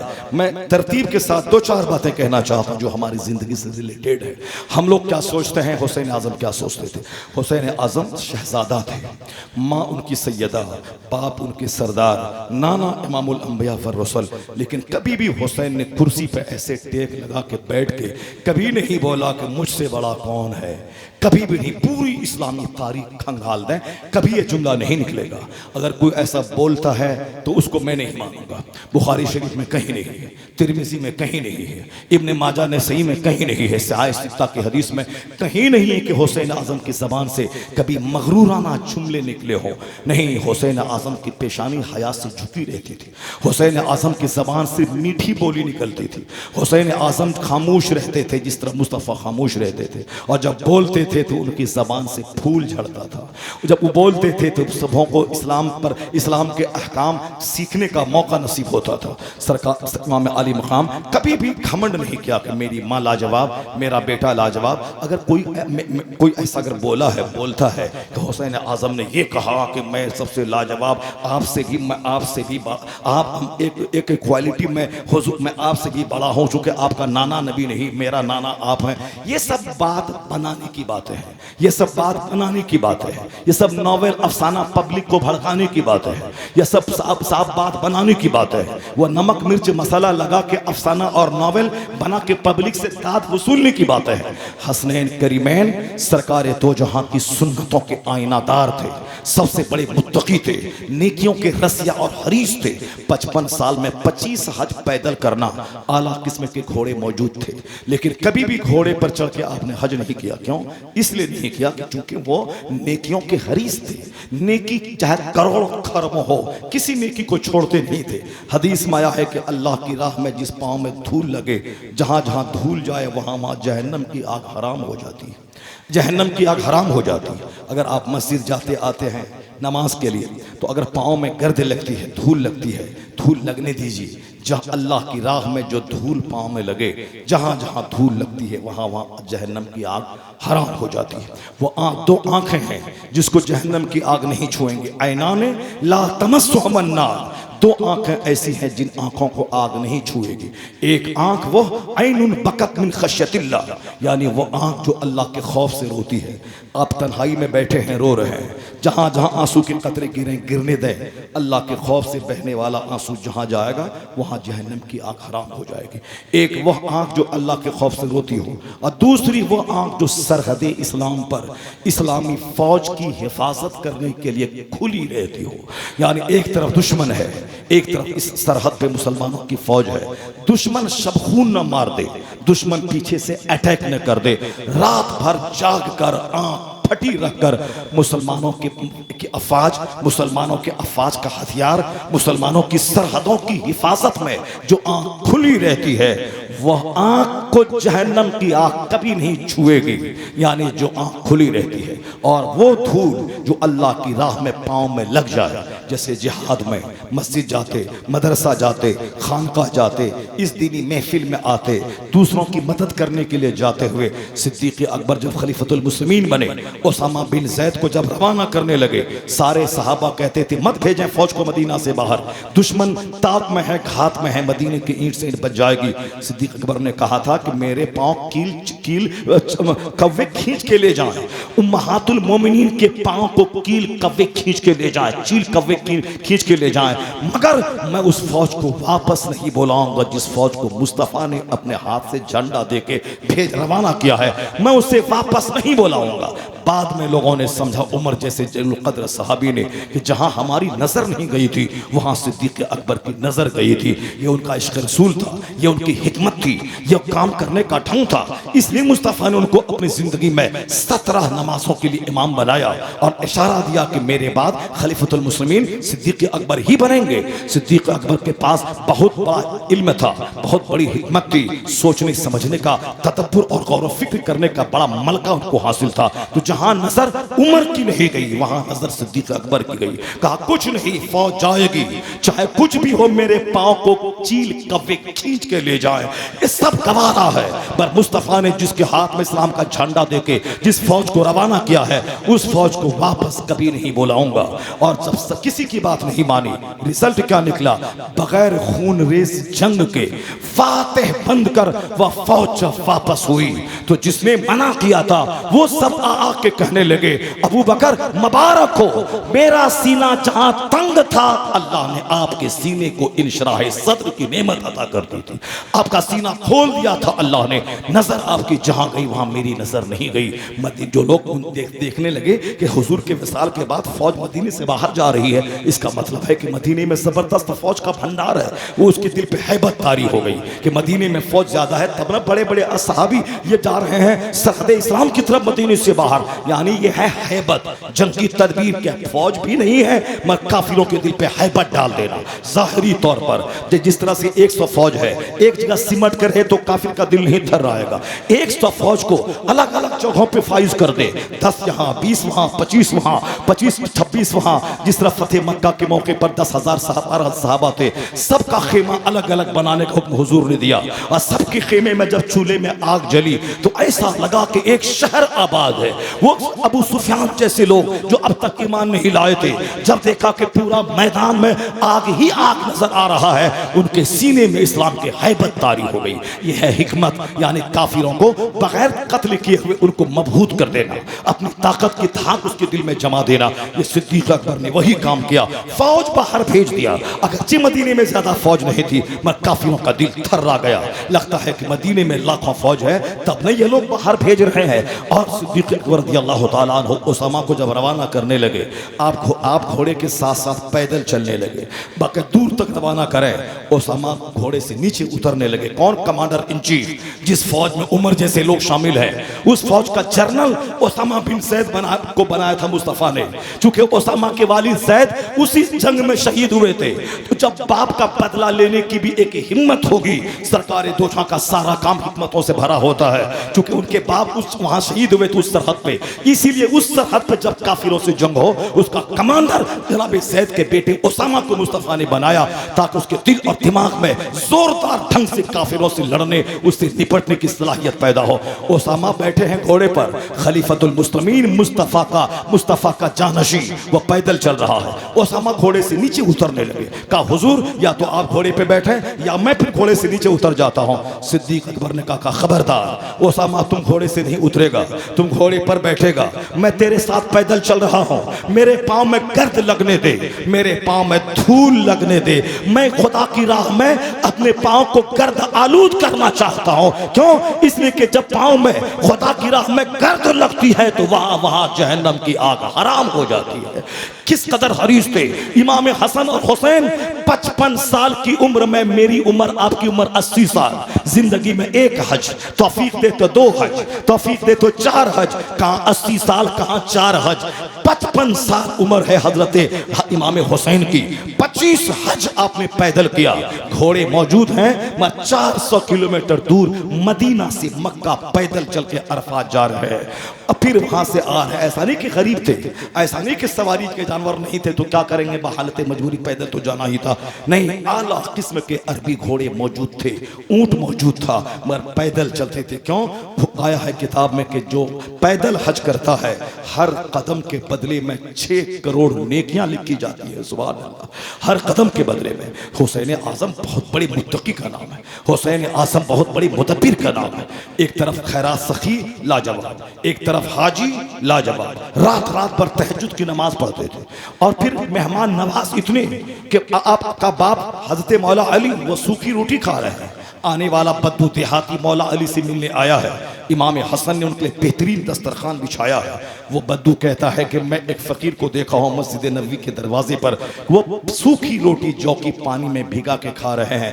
अगर आप इजाजत दें तो मैं उस फकीर को भी इस दस्तरखान पे शामिल कर लूँ। इमाम हुसैन कहते वो फकीर यहाँ नहीं आएगा, वो आपके साथ ये गज़ाएं नहीं खाएगा। कहा क्यों? कहा वो फकीर कोई दूसरा नहीं है, जिस खलीफतुल मुस्लिमीन से आप मिलने आए हो वो फकीर जो सूखी रोटी भिगा के खा रहा है वो कोई दूसरा नहीं, वो मेरे वालिद गिरामी खलीफतुल मुस्लिमीन शेर खुदा फातेह खैबर मौला अली की ज़ात गिरामी है, जो खुद तो सूखी रोटी भिगा के खाए और मेहमानों के लिए जबरदस्त दस्तरखान बिछाए। यही इस्लामी तरीका है। अपने घर में काली चाय पीजिए, मेहमान जब आए उनको दूध की चाय पिलाइए, क्योंकि दूध की चाय रोजाना पिएंगे पेट में गैस्ट्रिक की बीमारी होगी, और फिर बीवी अलग रोएगी, आप अलग रोएंगे, बच्चे के पेट में पत्थर अलग हो जाएगा। अपने घर में काली चाय पिए, जहाँ जहाँ पानी में आयरन ज्यादा है, सुबह एक शाम एक, अगर 2-4-5 प्याली पी लें नुकसान नहीं है। लेकिन दूध की चाय अगर विश्वास न हो तो उस दूध की चाय के एक कतरे को कपड़े पे गिरा के देख लें और वो सूख जाए, उसके बाद देखें कि कपड़ा फट जाएगा मगर वो दाग नहीं छूटेगा। चाय को दीवार टाइल्स पे गिरा के देख लें और जब तक उसको रगड़ के साफ नहीं करें साबुन से, उस वक्त तक वो दाग साफ न होगा। जो पत्थर को फाड़ देती है जो चाय, जो कपड़े में सब दिन के लिए दाग बना देती है जो चाय, वो जो नर्म और नाजुक आंत की छिल्ली में पहुंचेगी वो चाय, क्या हश्र इसका होगा। वो तो कुदरत ने ऐसी जबरदस्त मशीन पेट में लगा दी है कि जल्दी खराब नहीं होती, जल्दी किडनी खराब नहीं होती, जल्दी लीवर खराब नहीं होता। आजकल जो लीवर खराब हो रहे हैं उसके पीछे खैनी का हाथ, सिगरेट का हाथ, बीड़ी का हाथ, जब एक दिन में 50 बार खाने का हाथ, चाय का हाथ, कोल्ड ड्रिंक्स का हाथ, साहब वो न जाने अलग अलग चाउमीन बर्गर खाने का हाथ, जो अननेचुरल चीजें हैं उसके खाने की वजह से।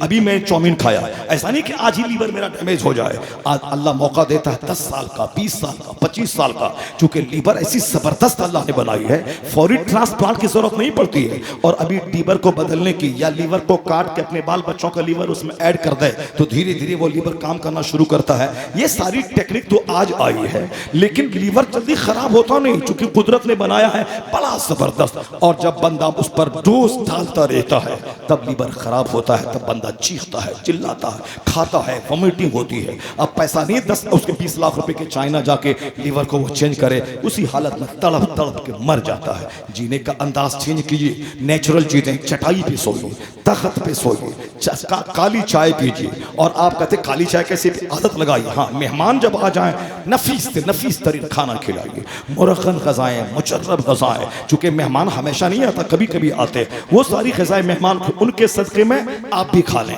महीने 2 महीने 5 महीने में कभी खाने में हर्ज नहीं है, लेकिन रोजाना जो तेल वाला खाना खाएगा वो डिकार लेगा, वॉमिटिंग करेगा, वो साहब हाय करता रहेगा। जैसे आजकल 90% लोग ऐसे ही करते रहते हैं। जो छोकरा मेरे सामने पैदा हुआ वो आज मेरे सामने बैठता है तो 10 बार वो हाय हाय करता, हाय हाय। मैंने क्या क्या हुआ जी?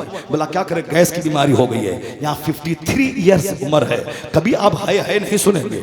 अभी खाना खाऊंगा 5 रोटी, उसके बाद खिताब करने आऊंगा, फिर भी हाय हाय नहीं सुनेंगे, चूंकि भूखे रहने की आदत मैंने डाली है। कई कई दिन तक भूखा रहता हूँ और फिर इस कदर पैदल चलता हूँ, घर में रहता हूँ 5-5 किलोमीटर दूर पैदल चलता हूँ कि साहब जो खाऊं 10 रोटी फौरन खत्म हो जाती है। और फिर तालिब इल्मी के ज़माने में सूखी रोटी, जौ की सूखी रोटी, सिर्फ खेसारी की दाल और चावल, पढ़ने के ज़माने में रात रात भर पढ़ना, वो सब स्ट्रगल जद्दोजहद की वजह से लीवर भी आज इतना स्ट्रॉन्ग है कि शुगर के बावजूद या लीवर में कोई फर्क नहीं पड़ता। 10 रोटी खा लो नहीं होगी, खट्टी ठिकारा है, उसके लिए मेहनत करनी होगी, नमाज पंजगाना पढ़ना होगा, ज्यादा चर्बीदार ग़ज़ाएं इस्तेमाल करनी पड़ेंगी। तो आप सिंपल रहिए, सिंपल बिछौना, सिंपल कपड़ा, सूती का कपड़ा पहने, सिंपल कपड़ा पहने, सिंपल बिछौना रखें, सिंपल ग़ज़ा खाएं। अब मेहमान को अच्छा खिलाएं, मेहमान को गद्दे पे सोलाएं।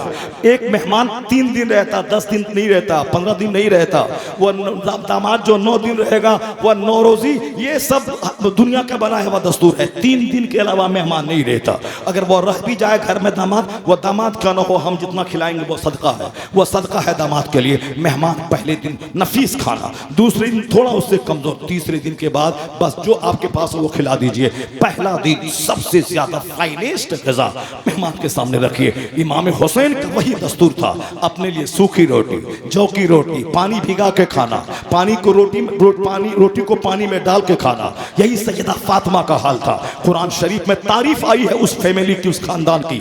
सैयदा फातिमा ने नजर मानी, मेरा बेटा हुसैन अच्छा हो गया मैं 3 रोजे रखूंगी। मौला अली ने भी नजर मानी, कनीज फिसला ने भी नजर मानी, और जब बेटा हुसैन अच्छा हो गया सैयदा फातिमा ने नजर पूरी की। नजर पूरी करना फौरन फर्ज है।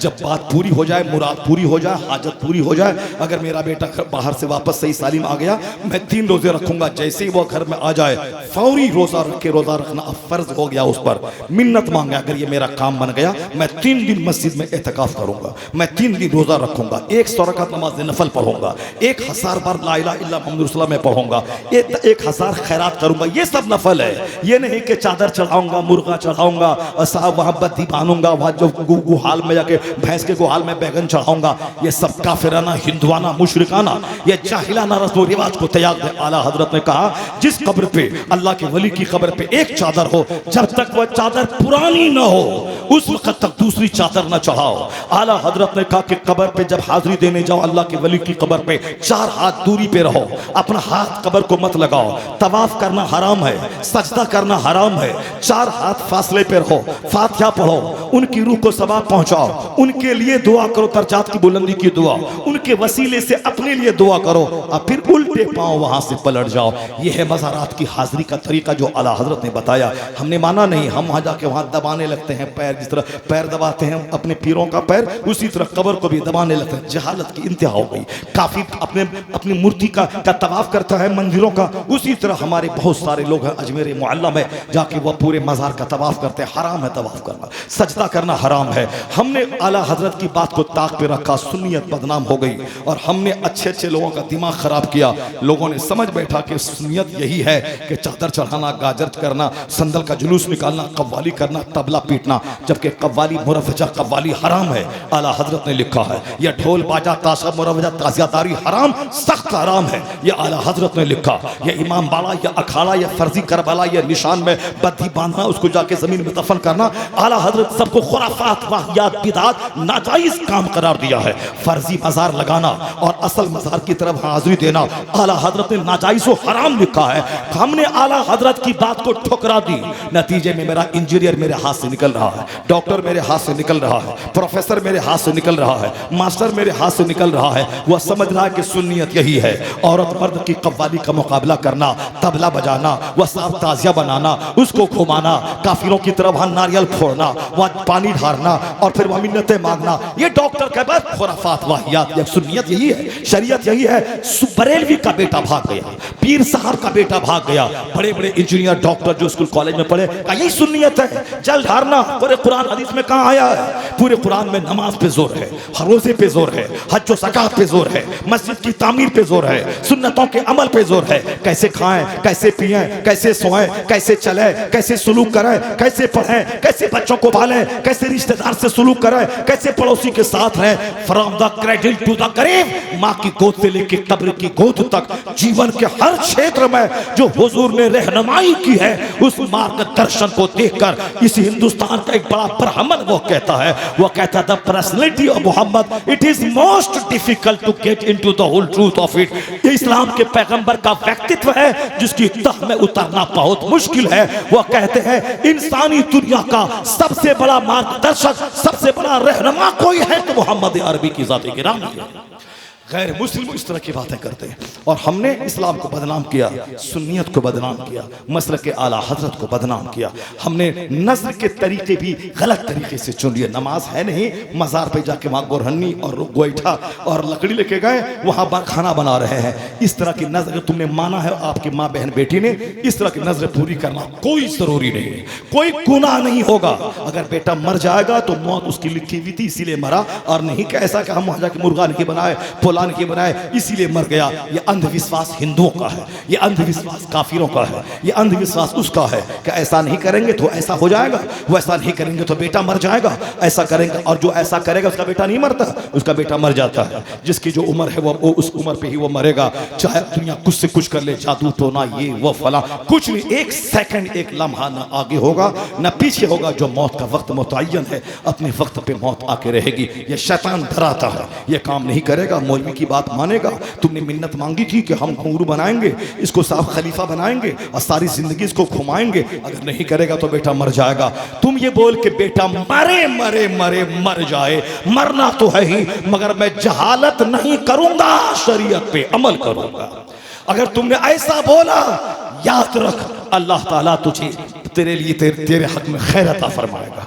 अल्लाह तेरे हक में भलाई अता फरमाएगा, और जो तेरे लिए भलाई होगी अल्लाह वही तुझको अता फरमाएगा। जो अल्लाह से डरता है अल्लाह मुश्किल से निकलने का रास्ता पैदा फरमा देता है, और वहां से देता है जहां से बंदा सोच नहीं सकता है। फातिमा ज़हरा ने मिन्नत मांगी, यहूदी के घर से कर्ज ला के जौ को 3 हिस्से में बांटा, 3 रोजा रखना है। उस जौ को पीस करके रोटी तैयार करके तीनों लोग बैठे हैं कनीज फिजा, फातिमा ज़हरा, मौला अली मुस्तफ़ा के घर वाले, जो धरती के लिए एक मॉडल, एक नूर का भंडार है, बैठे हैं। दरवाजे से आवाज आई, ए मुस्तफ़ा के घर वाले, एक मिस्कीन तेरे दरवाजे पे, यतीम तेरे दरवाजे, मिस्कीन तेरे दरवाजे पे है, उसको दे दे। तीनों अशखास ने रोटियां उठाई, मिस्कीन को दे दी और पानी पी के इफ्तार कर लिया। दूसरा रोजा चालू है।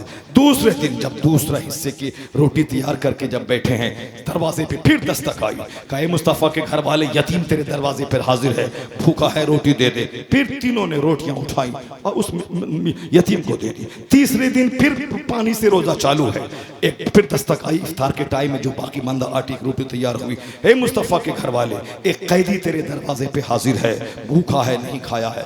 तीनों दिन, पहले दिन तो यतीम मिस्कीन और यतीम और आखिरी दिन कैदी, तीनों की फरियाद पे रोटियां उठा के तीनों ने दे दी। 3 दिन से फाका है, 3 दिन से पानी पी के इफ्तार कर रहे हैं और रोजा रख रहे हैं। आसमान पे धूम मची। जनाब जिब्रील सूरह तहर की आयत लेकर हुजूर के पास आ गए कि मुस्तफ़ा के घर वाले ऐसे होते हैं, वयुतइमून तआम अला हुब्बिही यतीमन व मिस्कीनन व असीरा, और वो मुस्तफ़ा के घर वाले ऐसे हैं जो अल्लाह की मोहब्बत में यतीम, मिस्कीन, कैदी को खाना खिलाते हैं। और खाना खिलाने को बोझ नहीं समझते हैं। क्या इफ्तार के लिए बैठा, आवाज दे दी, क्या करेंगे, बिल्कुल एक दिल पे बोझल दिल लेके गया, अल्लाह हटाओ, ऐसा ले लो, क्या करोगे, तुमको इसी टाइम में आना था।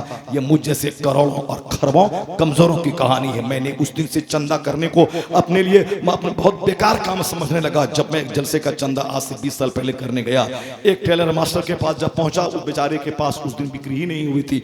लगता है कि 10 रुपए उन्होंने कमाया था।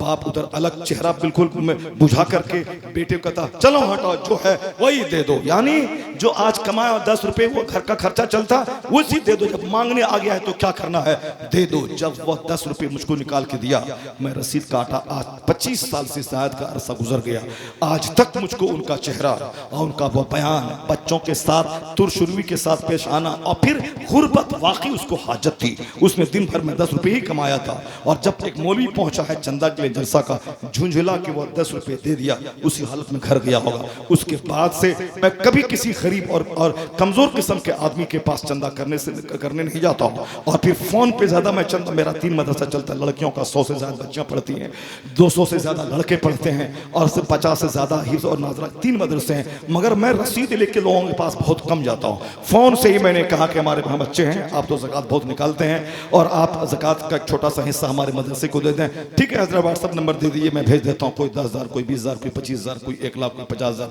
दे दिया। अब बस पूरे साल भर का खर्चा हो जाता है। अल्हम्दुलिल्लाह, मैंने जहाँ इमामत की, जहाँ मैं 4 साल रहा, वहाँ सारे लोग मुझको जानते हैं, और मैं फ़ोन किया वहाँ से लोग दे देते। मगर रसीद लेके उनके सामने जाके जलील नहीं होता हूँ। बेचारा 25 रुपये दिन भर में कमाया है और मेरी वजह से कुछ बोल नहीं सकता है, वो मारे गुस्सा के, झुंझुला के पटक देता है सामने, लीजो कोई काम तो है नहीं, बस सिर्फ चंदा करना है, जलसा के लिए चंदा, मदरसे के लिए चंदा। हालांकि चंदा के बगैर कोई काम नहीं। जो साहिब सरवत लोग हैं, मालदार लोग हैं, वो खामोशी के साथ 100 मेंबर बना लें जलसे का, वो 100 बच्चे साल भर अपने पैसे को जमा करें, बगैर किसी चंदा के शानदार जलसा हो जाएगा। जलसे में कोई जरूरी नहीं कि 4 शायर आए, जलसे में कोई जरूरी कि 4 मुकर्रिर आए, एक खतीब आए, उसको टॉपिक दिया जाए, 2 घंटा आपको खिताब करना है, एक नात खा आए, वो 1 घंटा नात पढ़े, 2 घंटे की तकरीर हो, तो हो गई 3 घंटे का जलसा। 2 बजे 1 बजे जलसा खत्म हो गया। ये 4 शायर को बुला लेना, 4 खतीब को बुला लेना, साहब ये इस तरह से पूरा खर्चा कहाँ से आएगा। जलसा सस्ता करे, साल में 2 बार करे, कम खर्च वाला करे, पिंडाल वाला ना करे। गर्मी का मौसम, पिंडाल की क्या जरूरत थी। ये गर्मी का उत्तर प्रदेश में साहब बड़े से बड़े पीर, बड़े से बड़े खतीब आते हैं, वहाँ कोई पिंडाल नहीं रहता। इस गर्मी के जमाने में, गर्मी के जमाने में सिर्फ स्टेज लगता है, स्टेज पर भी पर्दा नहीं होता है, झंडा लगा, सामने कुर्सियां लगी, लोग बैठ गए। 50,000 रुपए में जबरदस्त जलसा हो गया। अब साल में 5 बार जलसा करवाएंगे, और बिहार का जलसा एक जलसे में 5 लाख रुपए खर्च हो जाता है। 5 लाख रुपए एक बार किया, फिर 4 साल तक जलसे का नाम नहीं लेता, कसम खा लेता। बिल्कुल सिंपल करे, सिंपल रहे, और अब कोशिश करें कि गरीबों को तंग नहीं करें, ज्यादा गरीबों को मजबूर न करें, उनके पास न जाए। सैयदा फातिमा ने बोझल दिल के साथ नहीं, अल्लाह कहता है कि इन लोगों ने खाना खिलाने के बाद क्या कहा, इन्नमा नुतइमुकुम लिवजहिल्लाह ला नुरीदु मिनकुम जज़ाअन वला शुकूरा। मैं जो तुझको खाना खिला रहा हूँ, भूखा रह के गर्दन तक खा के खीरा ककड़ी मूढ़ी गरीब को देना आसान है, और खुद भूखा रह के एक दाना न डाल के गरीबों को खिलाना, यह काम हुजूर के घर वालों का हिस्सा है, हुसैन की माँ का हिस्सा है। हम लोग तो गर्दन तक खाते हैं तब खैरात करते हैं, भूखे पेट में कोई नहीं करता। 3 दिन का फाका है, कोई बोझ नहीं है। अल्लाह कहता है कि ये लोग खिलाने के बाद कहते हैं लफ्ज़ शुक्रिया भी जबान से मत बोलना, ला नुरीदु मिनकुम जज़ाअन वला शुकूरा। मैं तुमसे बदला नहीं चाहता हूँ, मैं तुमसे शुक्रिया का लफ्ज़ भी सुनना नहीं चाहता हूँ। आज अगर मैं किसी को 10 दूँ, वो धन्यवाद नहीं बोले, शुक्रिया नहीं बोले, शुक्रन लक नहीं बोले, कहता हूँ बदतमीज, शुक्रिया तक अदा नहीं किया। लफ्ज़ शुक्रिया बोलने से खुश हो जाता। मगर वहाँ कुरान क्या कहता है, ये मुस्तफ़ा के घर वाले हैं, कहते हैं कि ला नुरीदु मिनकुम जज़ाअन वला शुकूरा, मैं इसका कोई बदला भी नहीं चाहता हूँ, और लफ्ज़ शुक्रिया भी तेरी ज़बान से सुनना नहीं चाहता हूँ। क्यों? ये जो मैं फाका रह के खिलाया है, यह सिर्फ अल्लाह की मोहब्बत में मैदान महशर की घबराहट से बचने के लिए मैंने ये काम किया है, यानी खुदा के खौफ से किया है, खुदा की मोहब्बत में किया है। इसका बदला जन्नत में चाहिए, इसका बदला आखिरत में चाहिए, दुनिया में नहीं चाहिए। ये मुस्तफ़ा के पास जिब्राइल अमीन आयत लेके नाज़िल उतर गए। अब क़यामत तक सूरह तहर की तिलावत होगी, मुस्तफ़ा के खानदान वालों के सब्र की कहानी दोहराई जाएगी। 3 दिन का फाका है, और हर यतीम मिस्किन कैदी आने वाले को महरूम नहीं किया। ये वो घर वाले हैं जो फाका रह के मुस्कुरा के दूसरों को अता क्या करते हैं। ये नबी के घर वालों की तुर्रे इम्तियाज है, फाका करना, सब्र करना, मुस्कुराते रहना, मुसीबतें उठाना, दूसरों की जरूरत को अपनी जरूरत पे तरजीह देना। वह कभी कोई मुस्तफ़ा का आशिक सेल्फिश नहीं होगा, कभी वह मफाद परस्त न होगा, खुद गर्ज न होगा।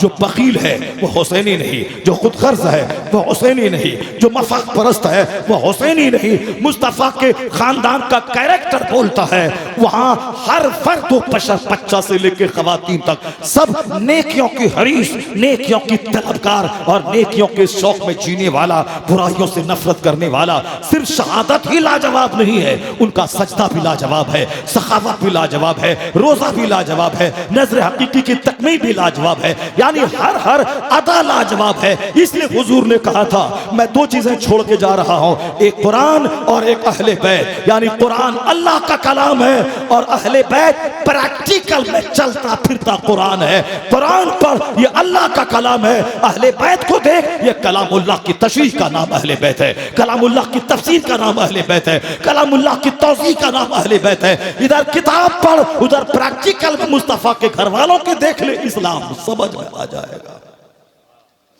यह है अहले बैत मुस्तफ़ा, जिन्होंने अपने किरदार से दुनिया वालों को बताया। अब एक दूसरी बात सुन लें, हुजूर सल्लल्लाहु अलैहि वसल्लम ने अपने शहजादे को प्यार करके दुनिया वालों को सिखाया है कि बच्चे प्यार की चीज़ है, डांटने की चीज़ नहीं है। बच्चे प्यार की चीज़ है, मारने की चीज़ नहीं है। गांव देहात के बच्चे शर्मीले होते हैं, गांव देहात के बच्चे माँ बाप के सामने जाने से डरते हैं। गांव देहात के बच्चे, क्यों बाप इतना डांटता है बच्चों को, इतना बात बात में मारता है कि उनका बच्चा कभी भी कोई महान इंसान बन ही नहीं सकता है। महान इंसान बनने के लिए सीना का खुला रहना जरूरी, महान इंसान बनने के लिए आदमी के दिमाग का कुशादा रहना जरूरी, महान इंसान बने रहने के लिए आदमी का दूसरों के साथ गौर तलब, डिस्कवरी, इन्वेस्टिगेट करना जरूरी, यानी सवाल करना, पूछना, तहकीक करना, तजस्सुस करना, ये जरूरी है। और हमने डांट डपट करके इनके छोटे से चेहरे को कुम्हला दिया, इनके दिल को हमने मुरझा दिया। जो इनको बहुत बड़ा फ्यूचर इसका होने वाला था, मैंने इस बच्चों को गली कुचे का डंडा और खेलने वाला बना दिया।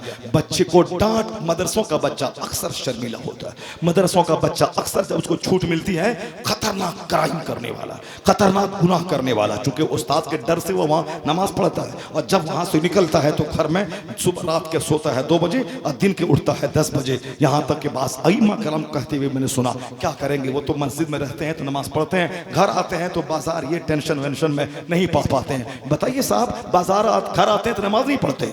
जो नमाज समझेगा कि एक वक्त की नमाज छोड़ना हराम और गुनाह कबीरा है, वो सब्जी बाद में लेने जाएगा, नमाज पहले पढ़ेगा, उस हिसाब से बाजार जाएगा ताकि बाजार करने में नमाज असर खतरे में ना पड़ जाए। और जो लापरवाह होगा वो ऐसे वक्त में जाएगा कि सब्जी लेगा आएगा, नमाज असर कज़ा हो जाएगी। ये 40 साल इमामत करने के बावजूद नमाज की अहमियत दिल में नहीं हुई।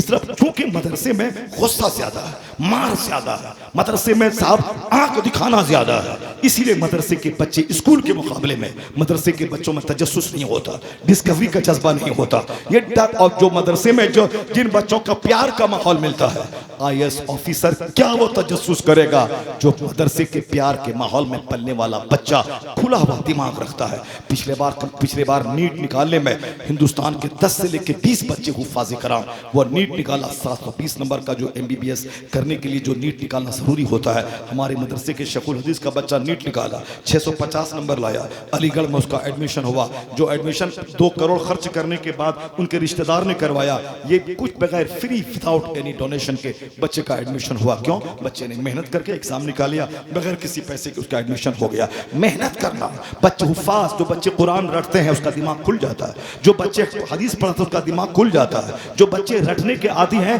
वो जो पूरा कुरान रट लिया, वो फिजिक्स क्यों नहीं रट पाएगा, केमिस्ट्री क्यों नहीं रट पाएगा, वो साहब बायोलॉजी को पानी पानी कर देता है। और अल्हम्दुलिल्लाह मैं बचपन से मदरसे में पढ़ा हूँ, लेकिन मैट्रिक में 500 बच्चे थे जिस स्कूल से मैंने फॉर्म भरा था, 500 बच्चों में सबसे अव्वल नंबर मैं लाया। जो स्कूल एक दिन पाबंदी से पढ़ने में नहीं गया, मदरसे ही में पढ़ा, मदरसे ही में रह के तैयारी की, 500 वो बच्चे जो बचपन से स्कूल ही में पढ़े हैं, इंग्लिश मीडियम में पढ़े हैं, उन बच्चों में सबसे अव्वल नंबर। इसलिए अव्वल नंबर जो मदरसे में रह के कुरान रखता है, वो physics, chemistry, biology, zoology, botany, वो हिस्ट्री, सिविक्स, ज्योग्राफी, वो सबको पानी पानी कर देता है। इधर नोट्स लिखवाया, उधर दूसरे ही दिन सारा नोट्स पढ़ के सुना दिया। वो बीके जैसा बरहमन वो कहता था कि आगे है कि जिन्नात है। कल मैंने लिखवाया कि साफ पूरा नोट्स ही सुना देता। मदरसे में अपने बच्चों को बुनियादी तौर पर पढ़ाइए और मदरसे के टीचर को कहिए कि मारिए मत, बच्चों को मारे मत, बच्चों को अपना बच्चा समझिए, अपना बच्चा समझकर उनसे बातें कीजिए। अब बात तक बच्चों से नहीं करते हैं, सिर्फ डांटते हैं, बच्चों के मुस्तकबिल से खिलवाड़ करते हैं।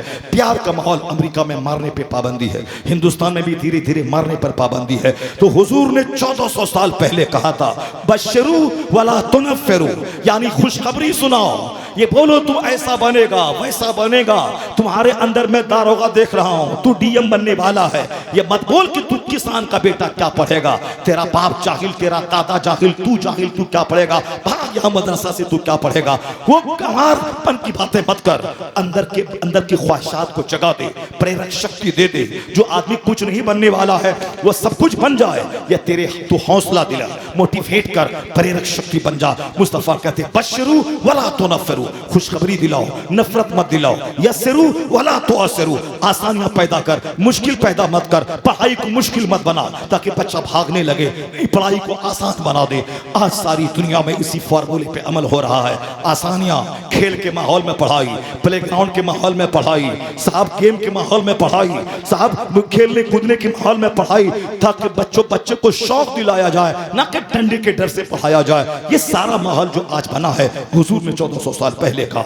हुसैन आज़म के मुंह में लुआब दहन डाला, उनकी पेशानी चूमना, फातिमा ज़हरा से कहना कि हुसैन रोता है, मुझे तकलीफ पहुंचती है, हुसैन को मत रुलाओ, बच्चों को ज्यादा मत रुलाइए, बच्चों को ज्यादा मत डांट डपट कीजिए, बच्चों को ज्यादा मत मारिए, वरना एक मुस्तकबिल को तबाह कर देंगे। तो मुस्तफ़ा ने हुसैन से प्यार किया, उस प्यार में हिकमतें थी। एक हिकमत तो है कि नाना का वादा वफा करेगा, एक हिकमत तो है कि हुसैन को तैयार किया मुस्तफ़ा ने, और सबसे बड़ी हिकमत है कि बच्चों से लाड प्यार करना, ये बच्चों के अच्छे मुस्तकबिल की जमानत है। क़यामत तक के सारे लोग आज जो नाना और नवासे की कहानी है, यह उसी मुस्तफा की कहानी से लोगों ने नूर हासिल किया है। आज अगर नाना नवासे को प्यार दे रहा है, यह एहसान मुस्तफा का है कि हसनैन को प्यार दिया, सारी दुनिया वहां से नूर हासिल कर रही है।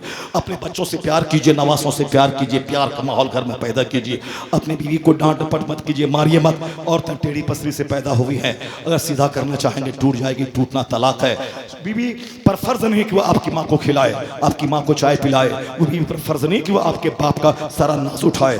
बीवी पर इतना जरूरी है कि वह आपकी तस्कीन का बाइस रहे, वो आपको गुनाहों से रोके, वो आपकी खिदमत करे। आपका कपड़ा धोए या आप नौकरानी रखिए, अगर वो धोती है तो एहसान है। वो बच्चे को दूध पिलाती है तो एहसान है। दाया रखिए, दूध पिलाइए। इतने सारे एहसानात जिसके हैं, जो खाना तैयार करती है, कपड़े बनाती है, घर को साफ करती है, बच्चों को की परवरिश करती है, बच्चों का पेशाब पखाना साफ करती है। उसके बदले में आप क्या देते हैं? मार। उसके बदले में क्या देते हैं? डांट। उसके बदले में क्या देते हैं? तलाक की धमकी। वो इंतहाई बेगैरत आदमी है जो इतनी सारी खिदमतों को पर्दा डाल के उसको डांटता हो, उसको मारता हो, उसको साफ तलाक की धमकी देता हो। उस पर फर्ज नहीं था तेरे बच्चों का पेशाब पखाना साफ करना, तू अपनी नौकरानी रख। अरब में दस्तूर था दाया रखना, उसका काम सिर्फ इतना है कि वह तेरे जिस्म को तस्कीन पहुंचाए। वह तेरी बीवी है, वह तेरे पास रहे, वह तुझको गुनाहों से बचाए, वह तेरी ख्वाहिशात की तकमील करे। उसके अलावा ताना कमाना उस पर फर्ज नहीं है। अगर वह मेहनत मजदूरी करके पोछा करके लाके तुझको पाल रही है, ये उनका एहसान है। तेरे बच्चे का पेशाब पखाना धोती है, एहसान है। वो अगर तेरी माँ को खिलाती है तो एहसान है, फर्ज नहीं है। शौहर पर लाजिम है कि माँ बाप को अलग खिलाए पिलाए, अपनी बीवी को अलग खिलाए। अगर एक साथ एडजस्टमेंट नहीं होता है, अलग अलग रखे। ये है इस्लाम का तरीका, जिसका इतना एहसान है। मेहमानों की खिदमत करे, घर बार को की निगरानी करे, मेरी खैर मौजूदगी में मेरे घर को रखे, बच्चों को खिलाए पिलाए, पहनाए उड़ाए, स्कूल भेजे, स्कूल से वापस लाए। उसके बदले में हम डांट देते हैं, उसके बदले में प्यार नहीं देते, उसके बदले में मार, तलाक की धमकी और दिन भर हमेशा मुर्ग और मुर्गी की तरह लड़ते रहना। उसको दूसरे फहश जबान में कह दें, कुत्ता और कुत्ती की तरह लड़ते रहना। हर घर में उस घर से बरकतें नहीं होती जिस घर में मियां बीवी आपस में लड़ते रहते हैं। बच्चों का दिमाग खराब होता है, बच्चों के दिमाग पे माँ बाप की दुश्मनी का खतरनाक असर होता है। वो बच्चा चाहे बूढ़ा क्यों ना हो जाए, माँ बाप से गलत असर लेके वो भी झुंझलाने वाला, वो भी घसीला बच्चा पैदा होता है। मुस्तफा के घर में प्यार का माहौल, हज़रत सैयदा फातिमा के मौला अली से कभी शकरंजी न होगी। सरकार दो जहां क्या हुआ? अज़ान हो गई।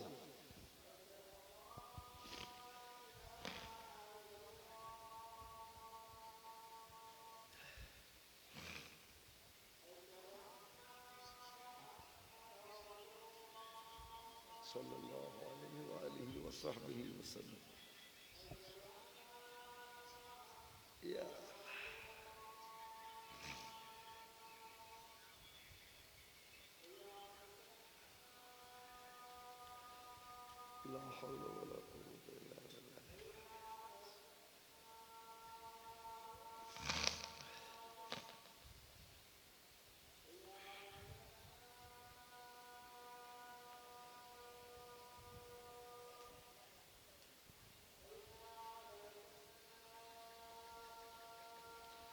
ला हौला वला कुव्वता इल्ला बिल्लाह।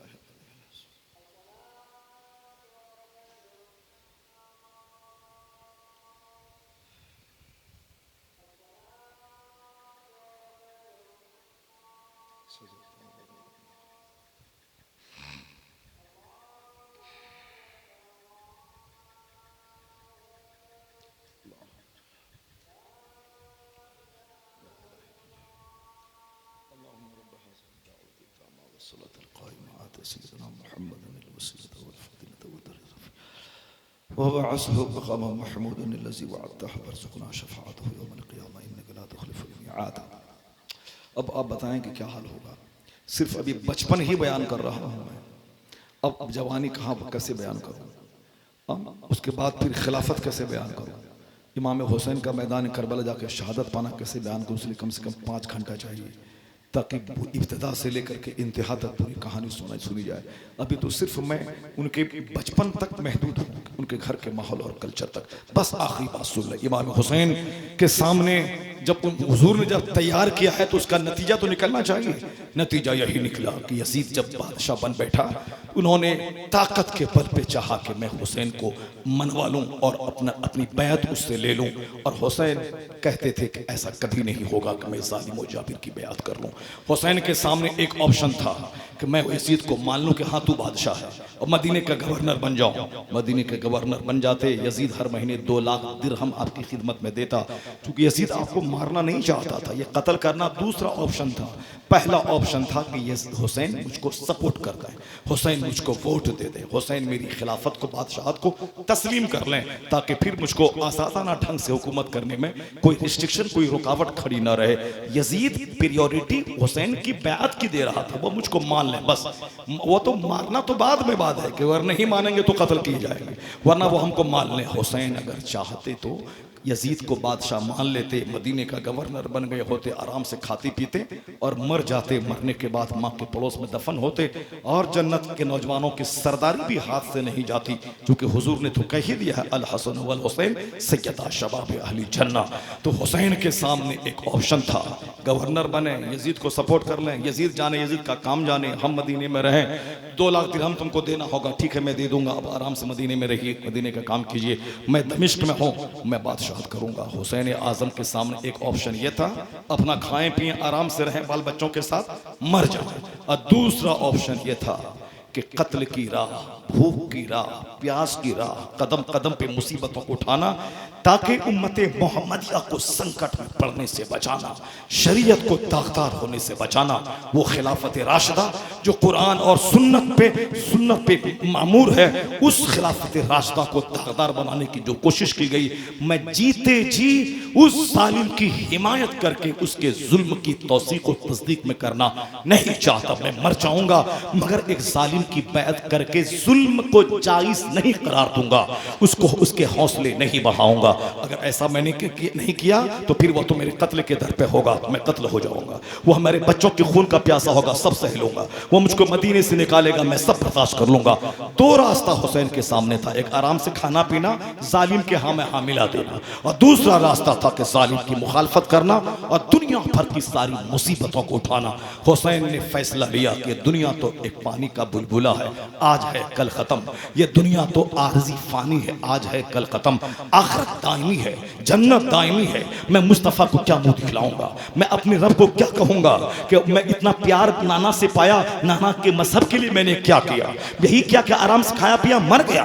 नहीं, अल्लाह को इबादत पसंद है, जो अल्लाह के दीन के तहत उसकी खातिर गालियां सुनी जाए, मुसीबतें उठाई जाए, गर्दन कटाई जाए, खून बहाए जाए। वरना अगर आराम से रहना होता तो मुस्तफ़ा जान रहमत इस कदर मुसीबतों में घिर के मजहब इस्लाम का काम नहीं करते। फूंक मार देते अबू जहल मर जाता, वह फूंक मार देते मक्का के फौजी मक्का ही में जमीन में धंस जाते। नहीं, हुजूर मैदान बद्र में गए, हुजूर मैदान ओहद में गए, दंदान अक़दस शहीद हो गए, ताइफ की फाती में लहू लहान हो गए। तो दीन की खातिर लहू लहान होना होगा, भूखा रहना होगा, प्यासा रहना होगा। तो हुसैन ने आसानी का रास्ता त्याग दिया, क्योंकि इस आसानी के रास्ते में अपना आराम था, उम्मत मोहम्मदिया का संकट में पड़ना, एक जालिम और जाबिर हाकिम के हाथों शरीयत का खिलौना बन जाना, उम्मत इस्लाम की बढ़ती हुई कश्ती का गर्क हो जाना, अज़ान, नमाज, हज और ज़कात के निज़ाम का चरमरा जाना था। नहीं होने दूंगा, मैं भूखा रह जाऊंगा, प्यासा रह जाऊंगा, बाल बच्चे को कटवा दूंगा, मगर जालिम के साथ नहीं बैठूंगा,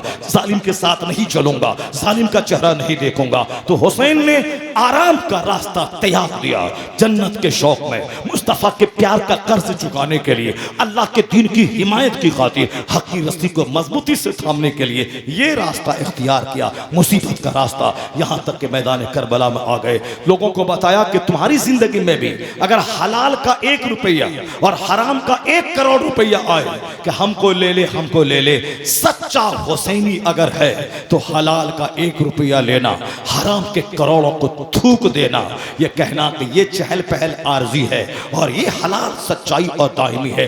हुसैन ने यही बताया, हक और बातिल में टकराव हो तो बातिल 1000 रंगीनियों के साथ आए, हक की हिमायत का साथ देना। अगर हक की राह पे चलने में भूखा रहना पड़े, ये भूखा रहना हराम से सेब संतरा खाने से करोड़ों गुना बेहतर है। किराए के घर में रहना हराम के महल से बेहतर है। पैदल चलना हराम की गाड़ी से करोड़ों गुना बेहतर है। जब हराम और हलाल टकरा जाए तो हुसैनियत यह है कि हलाल का 1 रुपया रुपया इख्तियार कर ले, हराम के करोड़ों पे थूक दे, उस पे लानत, उसे लात मार दे। हुसैन आज़म ने दुनिया को लात मार दी, दुनिया के आराम को त्याग किया। हुसैन आज़म ने अल्लाह की खातिर, अल्लाह के दिन की खातिर सारी मुसीबतें उठा ली। ये क़याम वहाँ से पैगाम मिलता है, खबरदार हराम और दुनिया की वक्ती आर्जी चहल पहल चमक दमक की वजह से आखिरत को आग में मत झोंकना, जन्नत में आग मत लगाना, अपनी आखिरत को तबाह व बर्बाद मत करना। दुनिया आज है कल खत्म, आखिरत का एक दिन 50,000 साल का है। उसल फिक्र आखिरत की होनी चाहिए। यही वह खुतबा था जो हुजूर हमेशा घर में देते, मस्जिद नबी में देते, अपनी बेटी फातिमा के घर में जाके समझाते, अपने बेटे हसन करीमैन को कहते, हमेशा आखिरत हमेशा जन्नत। आज वही बातें हमारे दिमाग से खत्म हो गई। इसलिए नौकरी मिलनी चाहिए, छोकरी मिलनी चाहिए। एक लड़की की मोहब्बत मसीमा हाजा जैसी बदतमीज शौहर और 4 बच्चों के लिए शौहर छोड़कर हिंदुस्तान आ गई, हिंदुस्तान की खातून वहां चली गई, मुसलमानों की बेटियां काफिरों के साथ भाग रही हैं, सिर्फ इसलिए कि मैं अपने बच्चों की घुट्टी में आखिरत नहीं पिलाया, जन्नत का शौक नहीं पिलाया, जहन्नम का डर नहीं बैठाया। तो फिर उसको जहन्नम का डर कहां से बैठेगा? वो कैसे समझेगा दुनिया एक पानी का बुलबुला है और आखिरत एक अपार समंदर है? ये बच्चा मेरा कैसे समझेगा? यह दुनिया एक आग की चिंगारी है, भड़की बुझ गई, और आखिरत दायमी चीज है। इसलिए हर माँ बाप पे फर्ज है अपने बच्चों को IAS ऑफिसर बाद में बनाए, पहले पक्का मुसलमान बनाए। केमिस्ट्री की बात बाद में करे, अपने घर में रोजाना कुरान हदीस की बात करे, आखिरत की बात करे, जन्नत की बात करे, दुनिया के खाने पीने की बात ना करे। अल्लाह रोजी देने वाला है। जब अल्लाह चमार को भूखा नहीं देता, नहीं मारता, सांप को रोजी देता है तो तुझको रोजी देगा। रोजी की बात मत कर, डॉक्टर इंजीनियर बनेगा, कमाएगा, खाएगा। जन्नत की बात कर, आखिरत की बात कर, जहन्नम से बचने की बात कर। ये बात नहीं करने का रिजल्ट बच्चे हाथ से निकल गए, बीवी भाग रही है, औलाद भाग रही है, और 10% कसूर हमारा है। जब मैंने दीन ही नहीं सिखलाया और बच्चा चेहरा देख के भाग गया, नौकरी देख करके दीन को छोड़ दिया, तो कसूर मेरा है कि मैंने बताया ही कब कि सारी जिंदगी कुंवारा रहना पड़े, रह जा, मगर किसी का चेहरा देख के आखिरत को खतरे में मत डालना, ईमान को खतरे में मत डालना। मैंने बताया ही कब उसे, मैंने वो सिखाया ही कब? ये 100% मेरा कसूर है। हुसैन हुसैन हुसैन करना, हुसैनियत क्या चीज है, ये मैंने कभी घर में चर्चा ही नहीं किया। इस पॉइंट को हमेशा रखिएगा। हुसैन ने दुनिया को लात मार दी, हुसैन ने दुनिया के सुख सुविधा पे थूक दिया। कत्ल का रास्ता, शहादत का रास्ता शौक से चुना है, बाल बच्चों की तबाही का रास्ता शौक से चुना है। वो बाल बच्चे जो अल्लाह के नाम पे कट जाएं, वो दुनिया में करोड़ों साल जिंदा रहने से बेहतर है। उसी हुसैन का फरमान टीपू सुल्तान के पास इनकी ज़बान पे आया जब अंग्रेजों ने पेशकश की थी, तुम बादशाह बनकर आराम से तुम खाओ पियो, बादशाह हमको दे दो। टीपू ने कहा था, गीदड़ की 100 साल की जिंदगी से शेर की एक दिन की जिंदगी बेहतर है। अगर हिंदुस्तान में ऐसा माहौल पैदा हो जाए कि UCC नाफिज करना होगा, तुम्हें हमारा एक ड्रेस पहनना पड़ेगा, नमाज छोड़नी पड़ेगी, ज़कात का निज़ाम छोड़ना पड़ेगा, तुम्हें शरीयत छोड़नी पड़ेगी। उस वक्त क्या करेगा तुम? मान लेगा इन काफिरों को? नहीं, यही बोलना, मैं हुसैनी हूं, गर्दन कटेगी काट दूंगा, मगर तुम्हारा थोपा हुआ UCC को कबूल नहीं करूंगा। मरते दम तक शरीयत को बचाऊंगा, जिंदा रहना गवारा नहीं है। शरीयत अगर ही नहीं रहेगी, मैं कैसे जिंदा रहूंगा? तो हुसैनियत यही है कि UCC बिल को नापसंद करता रहूंगा, शरीयत जो हमारा हक है उस पर मैं अमल करता रहूंगा। अपने बच्चों की घुट्टी में पिलाए। जब वो दिन हिंदुस्तान में आ जाए तो आप या तो सब्र करें या जहाद के लिए मैदान में आ जाए। ऐसा कभी नहीं होगा कि मेरी शरीयत दब जाए, अजान बंद हो जाए, मदरसा बंद हो जाए। मैं हुसैन हूं, हुसैनियत यही है, मर जाऊंगा मगर काफिरों का थोपा हुआ निजाम बर्दाश्त नहीं करूंगा। अल्लाह तबारक व तआला हमको और आपको सबों को हुसैन आज़म की ज़िंदगी से नूर हासिल करने की तौफीक अता फरमाए, शरीयत की खातिर मरने और जीने की तौफीक अता फरमाए, अपने घरों में शरई कवानीन बाल बच्चों पे नाफिज करने, खुद अपनी ज़िंदगी में नाफिज करने की तौफीक अता फरमाए। आमीन व आखिरु दावाना अल्हम्दुलिल्लाहि रब्बिल आलमीन। या नबी